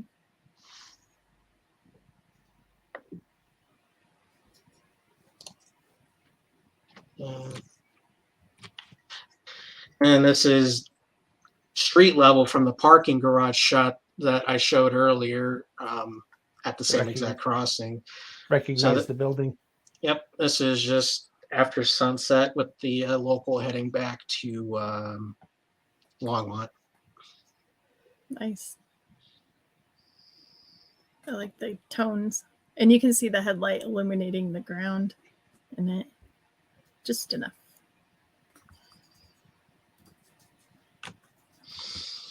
And then this is the same spot from the when it was all completely snow covered, but now you can see what the surrounding scenery looks like, and there's mountains in the background too. So we didn't see those peaks because of the snow. Yep. Well, you couldn't even see those trees that were behind the train either. Is that Long's Peak? Do you know? Yeah, that's Long's Peak and Mount Meeker. Okay. Both 14,000 footers. 14ers. Yep.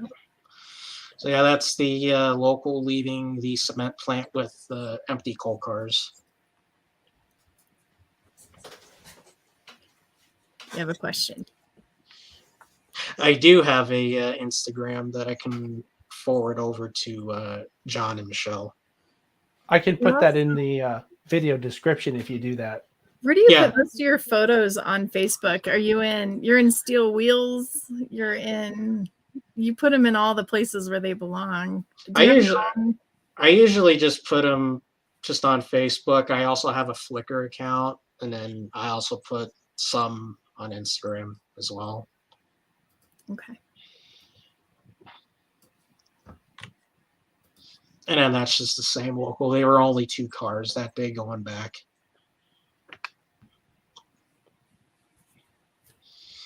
And then another neat feature what the 2897 is the patch is wearing off to where you can start seeing the original BN logo and the Burlington Northern lettering. And I actually have a close-up shot that I'll show here later on.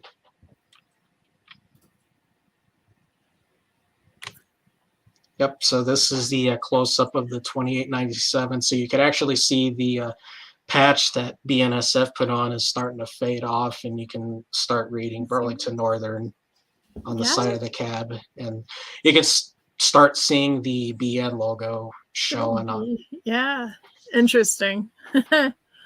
Yeah, there's one for your weathering jobs to do. Yeah, somebody's got to make that where we can read both.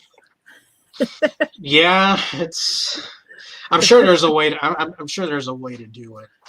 It's just finding out the kind of technique and all that to.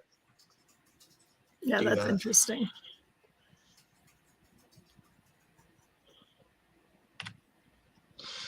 So, for a while, the Cheyenne local that runs between Cheyenne and Fort Collins had a pair of SD70 Max. And then once in a while, when one of them has to go in for maintenance, they'll put a replacement locomotive in for the time being. And the replacement happened to be a War Bonnet -9, which you can see second out. So I just went up that day and got them going south with the war bonnet leading, and then chased them back north with the wagon wheel 70 Mac leading. That's And a cool catch. That's cool. Yeah. and they also had to pick up a couple of locomotives too in Fort Collins that came off of a loaded sand train. So I guess they needed that power up in Cheyenne. I have a question because I can't see the war bonnet well enough. Mhm. Does it have the Santa Fe logo on the side? Like you would have called that a fake bonnet if it had the BNSF, right? It's Or well, did it's they call it BNSF war bonnet just because Okay.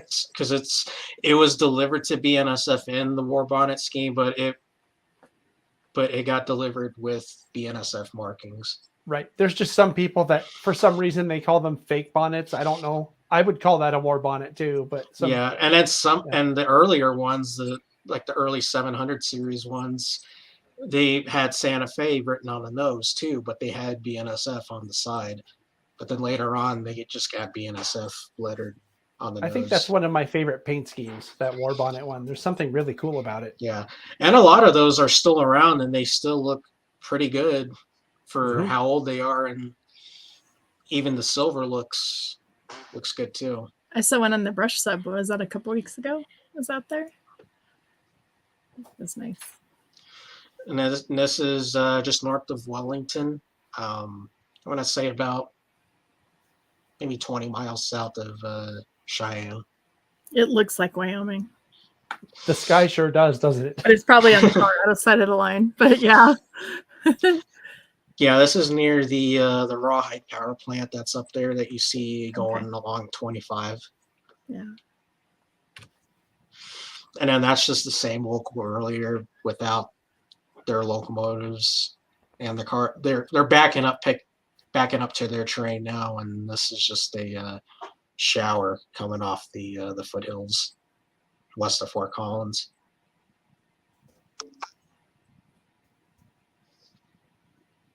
It's funny because people think that we live in Colorado and we must be up in the mountains, but John and I live in the Front Range of Colorado where Denver's at, and we see the mountains, but the first thing you see are the foothills. They're like, and that's what they look like in Fort Collins. And then there will be peaks behind it.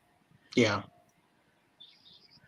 We live on the high plains is what they call it, because our plains are more than a mile high, but they're plains in agriculture.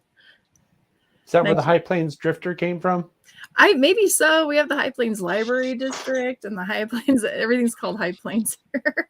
You also have High Plains Preservation Association. Exactly. Up in Cheyenne. Yeah. So we're all in the High Plains. Yeah. And this is actually the Buck local coming back from Highland to picking up their cars that they normally take down to the lumber facility near in Lafayette. So trains that do set out work, they don't stop. They usually don't set out their cars in Longmont just because they would be tying up a lot of the crossings. So they set them out a couple of miles north of Longmont in that siding, and the local from Longmont just goes up and picks up their cars there and takes them back to Longmont to be sorted out and all that. So they meet stuff. on the rail and not in a yard is what you're saying. For the most part, yeah. I mean, sometimes if the train is short enough, they'll set out the cars in Longmont, but if the train's too long, they'll send them out at Highland. Okay. So this is coming around the curve, beginning the start of the street running part of in Longmont. Another great frame too. Love it. Yeah, that's good. You're pretty good at this, John. A lot of practice. Do you know what I find most interesting about the times when you come on to share these? To say you don't just show pictures and say, this is a train. You know their operations and everything. That's pretty cool. He always knows the story behind the train. Yeah, I like that. Yeah, it helps that I've lived here pretty much all my life, so this is what I grew up with, and that's how I got into trains. Is just watching these same trains over the years, and you just begin to learn what they do and all that. Yep. And then this is the Cheyenne local on another day. This is when they both had the pair of SD70 Max on it. This is a few miles south of the Wyoming border at a place called Norfolk. It's basically where it's just directly west of Carr, per se. It's the same road that you take going to Carr. It's interesting because when the big boy's running on UP Steam or any UP Steam is running, people often that aren't from our region confuse the BNSF tracks, especially close to Cheyenne, because they both come into Cheyenne like on the same side of town. And you can actually, if on the interstate, you could actually see if there is a train, you can actually see a train on the UP, but also on the BNSF if they both happen to be running at the same time because they're so close in proximity to one another. Nice shot. And then same train again. This is just north of Wellington, further south from the previous shot. Nice sky to go with the snow.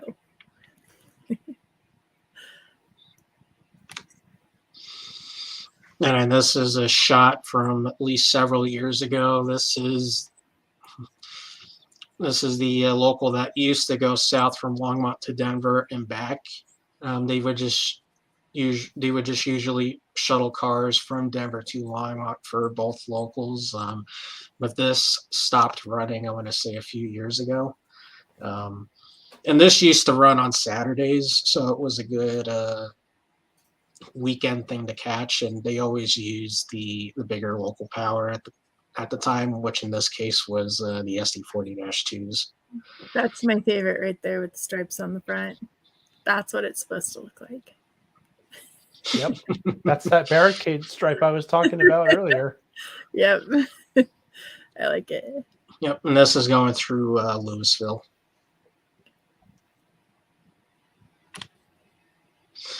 And then another local in the Denver area that is common with the SD70 Max is the beer run. And it's called the beer run because it serves the Big Coors Brewery in Golden 7 days a week. It does 2 round trips per day, one in the morning and one in the evening. And this is the evening trip. This is what they call the Golden Sub, or it's former Colorado and Southern, I believe. And this is Terrell Junction in Wheat Ridge. It's either on the west side of Wheat Ridge or on the east side of Golden. And this is where the track diverts off into different areas of Coors. So trains coming in from Denver, they'll divert off to the left and go to one of the big grain elevators there near the Colorado Railroad Museum, where I believe you can see it from Highway 58. Yeah. Yeah, that's I believe where all these grain cars are going to. And then they'll continue into the Coors Brewery and do their work there, and then come out and go by the Colorado Railroad Museum and come out on this track right here. And it's essentially almost like a balloon operation, per se. You know, I think I caught that local going past the Colorado Railroad Museum the last time I was in Golden last summer. And it had that same kind of paint scheme on it. I remember thinking that was odd. Yeah, apparently it's not as odd as I thought, but yeah, and still to this day, it still has a 70 Mac on it, just a different number. I usually see it coming into Denver from Golden on the way to work, usually. Yeah. Andy's asking, and I think I answered this question in our text chat earlier. Isn't the SD70 Mac the SD70M with AC traction motors? Yes, and also too, the SD70 Mac comes with an isolated cab. Okay. At least the later versions do. When these first got delivered to BN in '94 they got delivered with a non-ISO cab or non-isolated cab, and the cab door was actually on the conductor side of on the nose.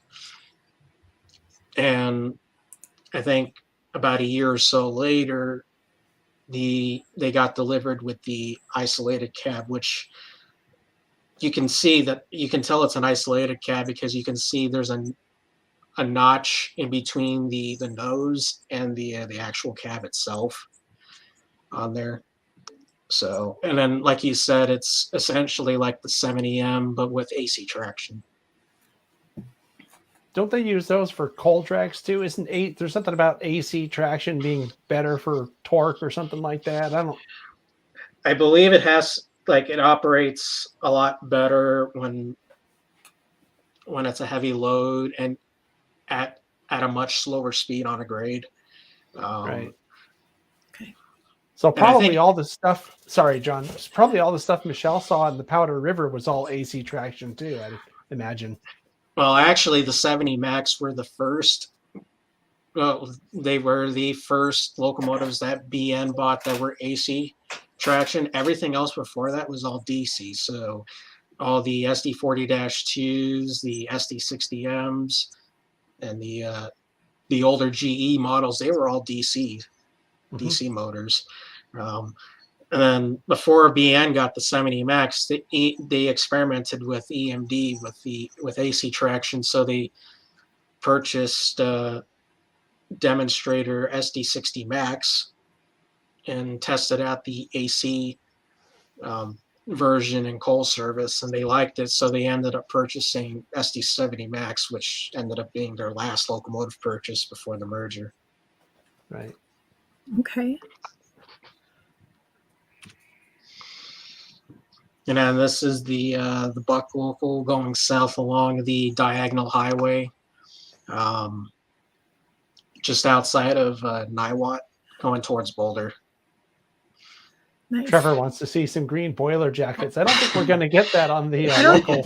And John's not a steam guy so much either. He's my modern power guy. So going back to the quiet zones. So going back to the whole quiet zone thing of how Boulder County quiet zone pretty much Longmont going south into Broomfield. This crossing right here is quiet zone, but obviously it's out in the middle of the country. So it's now trains don't blow their horns at this crossing anymore. Very cool. And then this is down in Broomfield. This is so how the Buck local works is when they go down to Lafayette, or when they go to Lafayette with their lumber, they go down to Broomfield where the branch line from Lafayette comes off and goes maybe about 3 or 4 miles north to Lafayette to serve a single lumber company. But originally, this used to be the Chicago, Burlington, and Quincy branch that went to Longmont. And it used to cross the UP in a couple of places up by Erie. And that's how the CB&Q got to Longmont, was they came north out of Denver and paralleled the CNS up to Broomfield, and they went their own way through Erie and west into Longmont. Interesting. So this is the Buck local backing up to their train after running around their power after coming from off the branch line before heading back.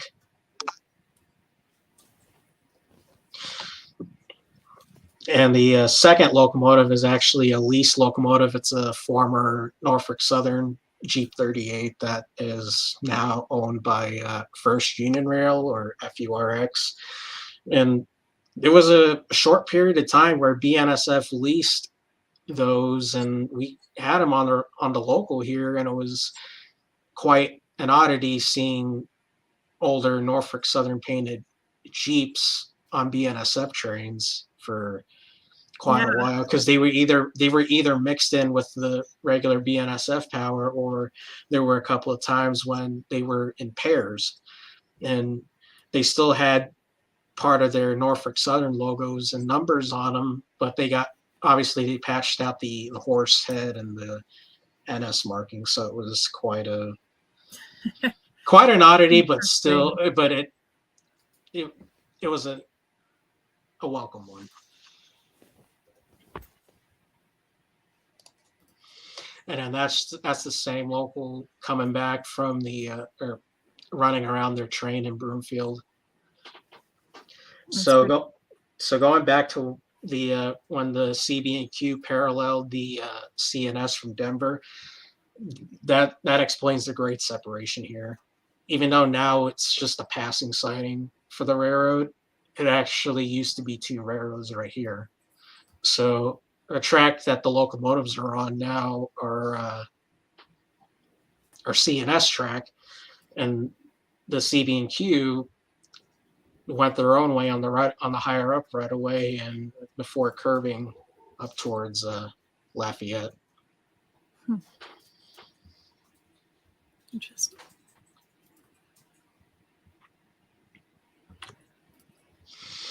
And then this is down on the joint line at Palmer Lake. A friend of mine who used to work out here got a heads up that he was the conductor on a train that had one of the SD70, had an SD70 Mac leading. So a friend of mine went down to Palmer Lake and decided to chase his train north towards Denver. That's quite a grade too. Yeah. Through that area.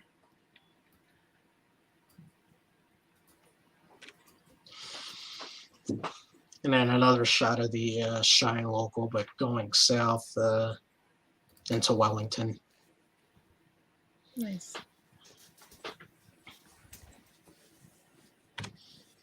And then the final shot. This Looks is, familiar. yep, this is what they call Burke's Hill. It's a very short 2% grade coming out of Boulder. It's the steepest grade on the line, I believe, and where the engine is now, the lead locomotive is pretty much the top of the grade right there, and then it just starts going downhill into Louisville. And Long's Peak and Mount Meeker are in the background. That's just a beautiful shot, John. That's just, You should make that a print and put it up here on my wall. Yeah, put it up on a new calendar. Are you going to do another calendar? Yeah. Soon, or? Mm-hmm. I'm currently working on a book project, but it has nothing to do with BNSF, UP, or even Colorado for that matter. Yeah, he just took a big trip and now he's going to write a book, which is great. And when you're ready, we'll have you back on here to do a teaser for it. Yeah. Do a program about it. It'll be great. Plug do you the need book, to keep man. secret what it is, or are you going to give the topic out? It's pretty much doing the Montana Rail Link. Because cool. I was up there with Kirk Orndorff for a week last month, and because I've never been up there, and of course with the recent announcement that BNSF is purchasing the Lease back, decided might as well just take a last minute trip up there before it all becomes orange. Aren't they going to keep the fleet though and maintain it the way it is? I have no idea. I know the equipment's going to be going to BNSF, but I don't know what BNSF is going to keep, what they're going to get rid of, and how they're going to patch paint it. Right. All that. I'd be surprised if they don't just patch it, for BNSF, but leave them blue. Those are cool. They don't put orange squares on it, because then it's going to be the Denver Bronco train. Yeah. Just hope the Broncos have a winning season so you're not reminded. That's a beautiful shot, though, John. Thank you for coming tonight and sharing your photography with us. And thank you for all the green photos. Anytime. Appreciate it. Yeah, thanks, John. And you're welcome back anytime. Yep. And I you should make the calendar. John does make beautiful calendars. We sell them in our gift shop. And next time you make them, we'll have them back in our gift shop, so then you can order them through us or through John. So I showed one off on one of our live streams. I think last time John was on as a guest photographer guy. yeah. So Oh, they're okay. great. Yeah. I remember I had it right here, or maybe it was when we were talking about how you were going to be on. I don't remember now, but very Right. cool. Very cool. Do you want to Well, see? thank you. I actually found 2 green train shots. All right, let's see John's should shots. I share them real quick? Yeah. You want to see, John? Can I show it? It won't be as good as yours, but what can So I I say? did mine first.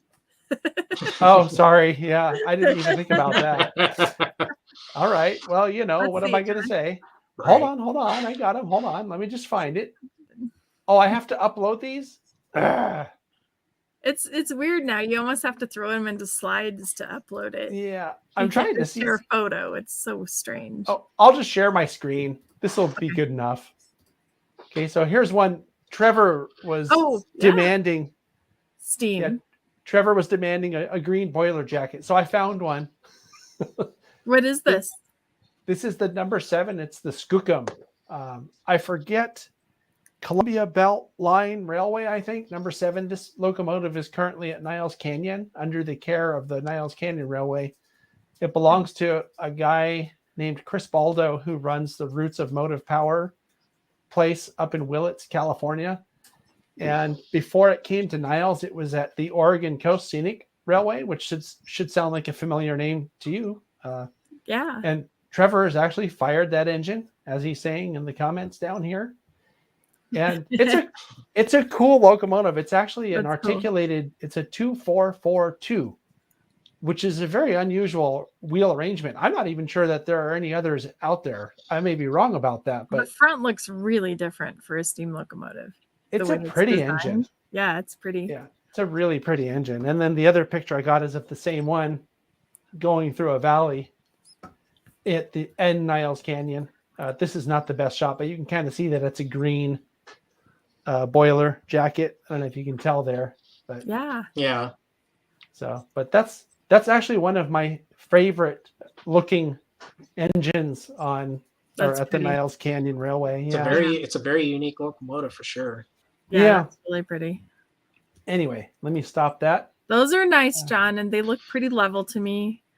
I think you did. Well, they were actually stills taken off videos, believe it or not. So yeah, cool. But thanks for the compliment anyway. I think they are fairly level. I always fiddle with the well, you've seen me do it. I'm fiddling with the tripod to make sure it looks right on the picture, because when you're working with video, you don't have as many pixels as you do with a DSLR. So I have to make sure it's as level as possible, because I don't want to fiddle with it too much in post-production, because it changes the amount of resolution you have. I guess for the regular channel where it's straight HD, that's okay, because it's 1080 and I shoot in 4K, which is about, twice the size. So I don't know. I guess I can get away with it for regular features. But the content for the patrons, though, that's in 4K, I can't fiddle with that too much, or else it does lose quality. So gotcha. Well, anyway, thank you, John. Yeah, of course. Thank you, John. I was going to talk about the Rocky Mountain Train Show, and then that's all I have for tonight. Okay. Do you have anything else, John, you want to share? Otherwise, I'll put you back in the basement. I think I'm good to go. Just thanks for having me again, and I'll definitely be back again. Yep, we'll have you you're back. welcome anytime. Thank you. Yep. Thanks. All right, cool. So you wanted to talk about the train show? Yeah, we have a train show coming up the first weekend in April. There's a couple of train shows going on that weekend around the country. So the Rocky Mountain Train Show is in Denver on April 2nd and 3rd. And that is at the Western Stock Show Complex. There's also something called the Chicago Meet in O-Scale. So if you're an O-Scaler, you can go to oscalecentral.com and you can find out about that train show. It's in Lombard, maybe? It's near Chicago. And so that's going on. And I think there's another one in California. Isn't there a train show somewhere in California that weekend? Well, I know for sure that the South Bay Historical Railroad Society, which I'm a member of, is having their spring open house on those same April 2nd and 3rd. Okay. So, and that's really one of the best events, I think, in the Bay Area. I was unable to volunteer at it this year for a number of reasons, the least of which is that I have other stuff in my calendar I know. for that day. There's people are like, there's not enough to do. Oh, there's more than enough to do. There's plenty going on. Yeah, there's a lot going on. I think probably the best thing for people to do would be to search Google for railroad or model railroad events in your area, and chances are they'll pop up.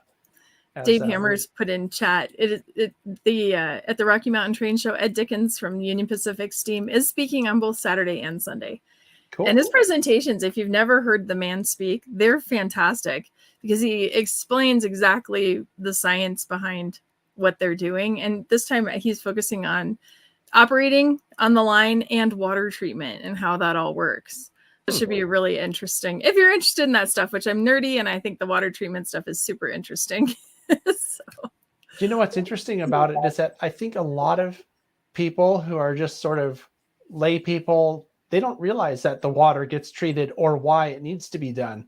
Right. And one of the really interesting things, and I'm going to go out on a limb and make an assumption here, but I'm sure it's true, is that he must be testing the water at every place where they have to take water for the 4014 before they make it, right? To know what they have. That's what I thought. So you have, and they have a water treatment plant. One of those tool cars, the end of one of those yellow cars, the 3 cars that are called the tool cars, is a water treatment plant. And there's right on the train. There's a man on the train from the water company who tests every time they stop and they service the engine. He gets a water sample, so that's tested multiple times a day. It's fascinating. It really is. So it should be recorded. Hopefully it'll go up on YouTube and talk about it because it really is fascinating. That is cool. We should have him on here sometime. We should have him on here to talk about water treatment, explain it to us. You know, as weird of a topic as it sounds, I'm sure it would be fascinating. So it really is. Very cool. Okay, well, that's all I have tonight. I think that's all I have. Be sure to, I did it again. I don't have my schedule in front of me. This weekend, we have something coming out at 9. I'm trying to remember off the top of my head what it is. It's not a layout tour because I didn't have one of those this month. Look at the schedule. I post a schedule every month on Facebook and on the community tab here on YouTube. I did want to mention, what was it? Something. Do we know what we're talking about next month, Michelle? Nope, I haven't thought of a thing. So if you would like to choose the topic, John, I could let you do that. Another decision. Okay. Well, probably just figured out we're going to have gone to train shows. So you know me, I go out and do stuff and I'm like, I got to talk about this. So it'll be a surprise, but we'll come up with something to say. Yeah. Maybe I'll talk about all the operations I've been doing lately because I'm going to another op session this weekend. There you go. That reminds me. There's something else going on this weekend that I didn't even think of. And that is the I think it's called Rail Fest or Rail Fair. I think it's Rail Fest out in Reedley, California. That's close to Fresno. It's put on at the Oak Hill Tree Farm. Wait, Oak Hill? No, Hillcrest. I always get those mixed up. Hillcrest Tree Farm in Reedley, California. It's just east of, I think, Fresno. It's a really cool. I have a program about it that I took about 3 years ago. It's a 15-inch gauge railroad where they run these what's called grand scale equipment. It's a cool event, and if you want to see what it's like, you can look for Hillcrest. I don't remember. I think it's Rail Fest. You're gonna have to post it. Yeah, it's on the channel. Just search for find it in chat. They've already found the April show in Chicago is actually called the March Meet because it always happened in March before, except for this year it's in April. Right. So Dave put that in chat. Thank you. Trevor's mentioning in chat here that he's going to see us at Hillcrest. As a matter of fact, I think we're all going together. So that should be really fun. And I'll certainly make a video of that day. I don't know if it'll be chasing trains or just something about the event, but that will be coming to the channel in the near future. Winter rail. Oh, winter rails this weekend too. That's right. There's a Colorado photographer named Eric Lindgren who is presenting at Winter Rail this year. So you'll see a lot of Rio Grande and Moffett Line stuff. I forgot about winter rail. Yeah. Yeah, that's cool. Cool. So anyway, there's a bunch of stuff going on, and I'm excited about a lot of this stuff. It will make for good content for the channel too. So stay tuned, everybody. Trains. The question is European trains. We might could pull that off. Just got to find some people that have them. We just ran European trains on the layout at the museum last weekend for Harry Potter Day. I had a volunteer who had a Flying Dutchman and a Mallard to go with the Harry Potter Hogwarts Express. And so we had 3 European trains on our layout. You know, I don't know if I have enough information about European trains to do a show about it, but I have some video of Italian trains from when I was there in 2010, I think it was. So, wow, 12 years ago already. And one of the pretty cool, I think, some of the content on this channel is there's a 4-part presentation of a cab ride from a station called Monte San Biagio, and I forgot the southern. I'm sure you said that perfectly in Italian. It was pretty close, actually. Monte San Biagio, yeah, something like that. And then we went south to, I forget now, Ponte Corvo, or I don't remember, some other place south of there, and then went back north one station. And I know the person who was what they refer to as the train master on that trip. It was actually my dad's cousin. So he got me into the cab, and I made an HD cab ride of this Italian train. Yeah, it was pretty cool. I was really excited to do it. Yeah, that's cool. Put it up on the channel. What I did though was I edited all the voices out so that nobody would ever know who was there, just in case it might get someone in trouble. Oh, yeah. Because they were right, because there was talking in the cab the whole time between the train master and the engineer. It was just a really cool thing though to get to experience. It was cool. I don't know if it's a common thing for someone to be allowed up into the cab of those trains, but that was something I will never forget. So anyway, we'll think about that. I think we could do a European train thing. Maybe we'll do it at some point. Yeah, maybe Eduardo, if you have a lot of information or pictures of Italian or other European trains, maybe you could be the special guest. Eduardo's probably got pictures from all over the world for us. Probably. Or maybe we could there's a guy on Facebook that I see all the time, and I know you're friends with him too, Sergio Vadora. Yeah. Yeah, maybe he could come on. I don't know. He even does Italian train shows on like their evening news. Right? He's on he does modeling on the news. It's really cool. He posts a lot to Facebook. So anyway, we'll see what comes up, but we'll develop it, and I'm sure I'll let people know what it's going to be about on the podcast if I know by then. So, okay. Michelle, thanks for coming on again. I have fun. Like I always tell people, this is our one time, usually during the month, that we get to catch up. It's been a little bit different this month, but that's for other reasons we'll talk about some other time. But thank you for coming on. Thanks everybody for joining us. Thanks for watching, everybody. And putting up with me. Right. And putting up with me, all my stupid jokes about level pictures and stuff. Right. And also thanks to all the moderators and to our top secret producer who's sitting here next to me. She's fantastic. Thank you, Sydney. Few feet away for helping keep things on track and putting all the appropriate links into the chat. And, all right. Well, we'll sign off then. I really want to thank the spammers too that give me something to do while I'm monitoring the chat by blocking them. So anyway, we'll talk to everybody soon. Thanks again. Bye. Bye.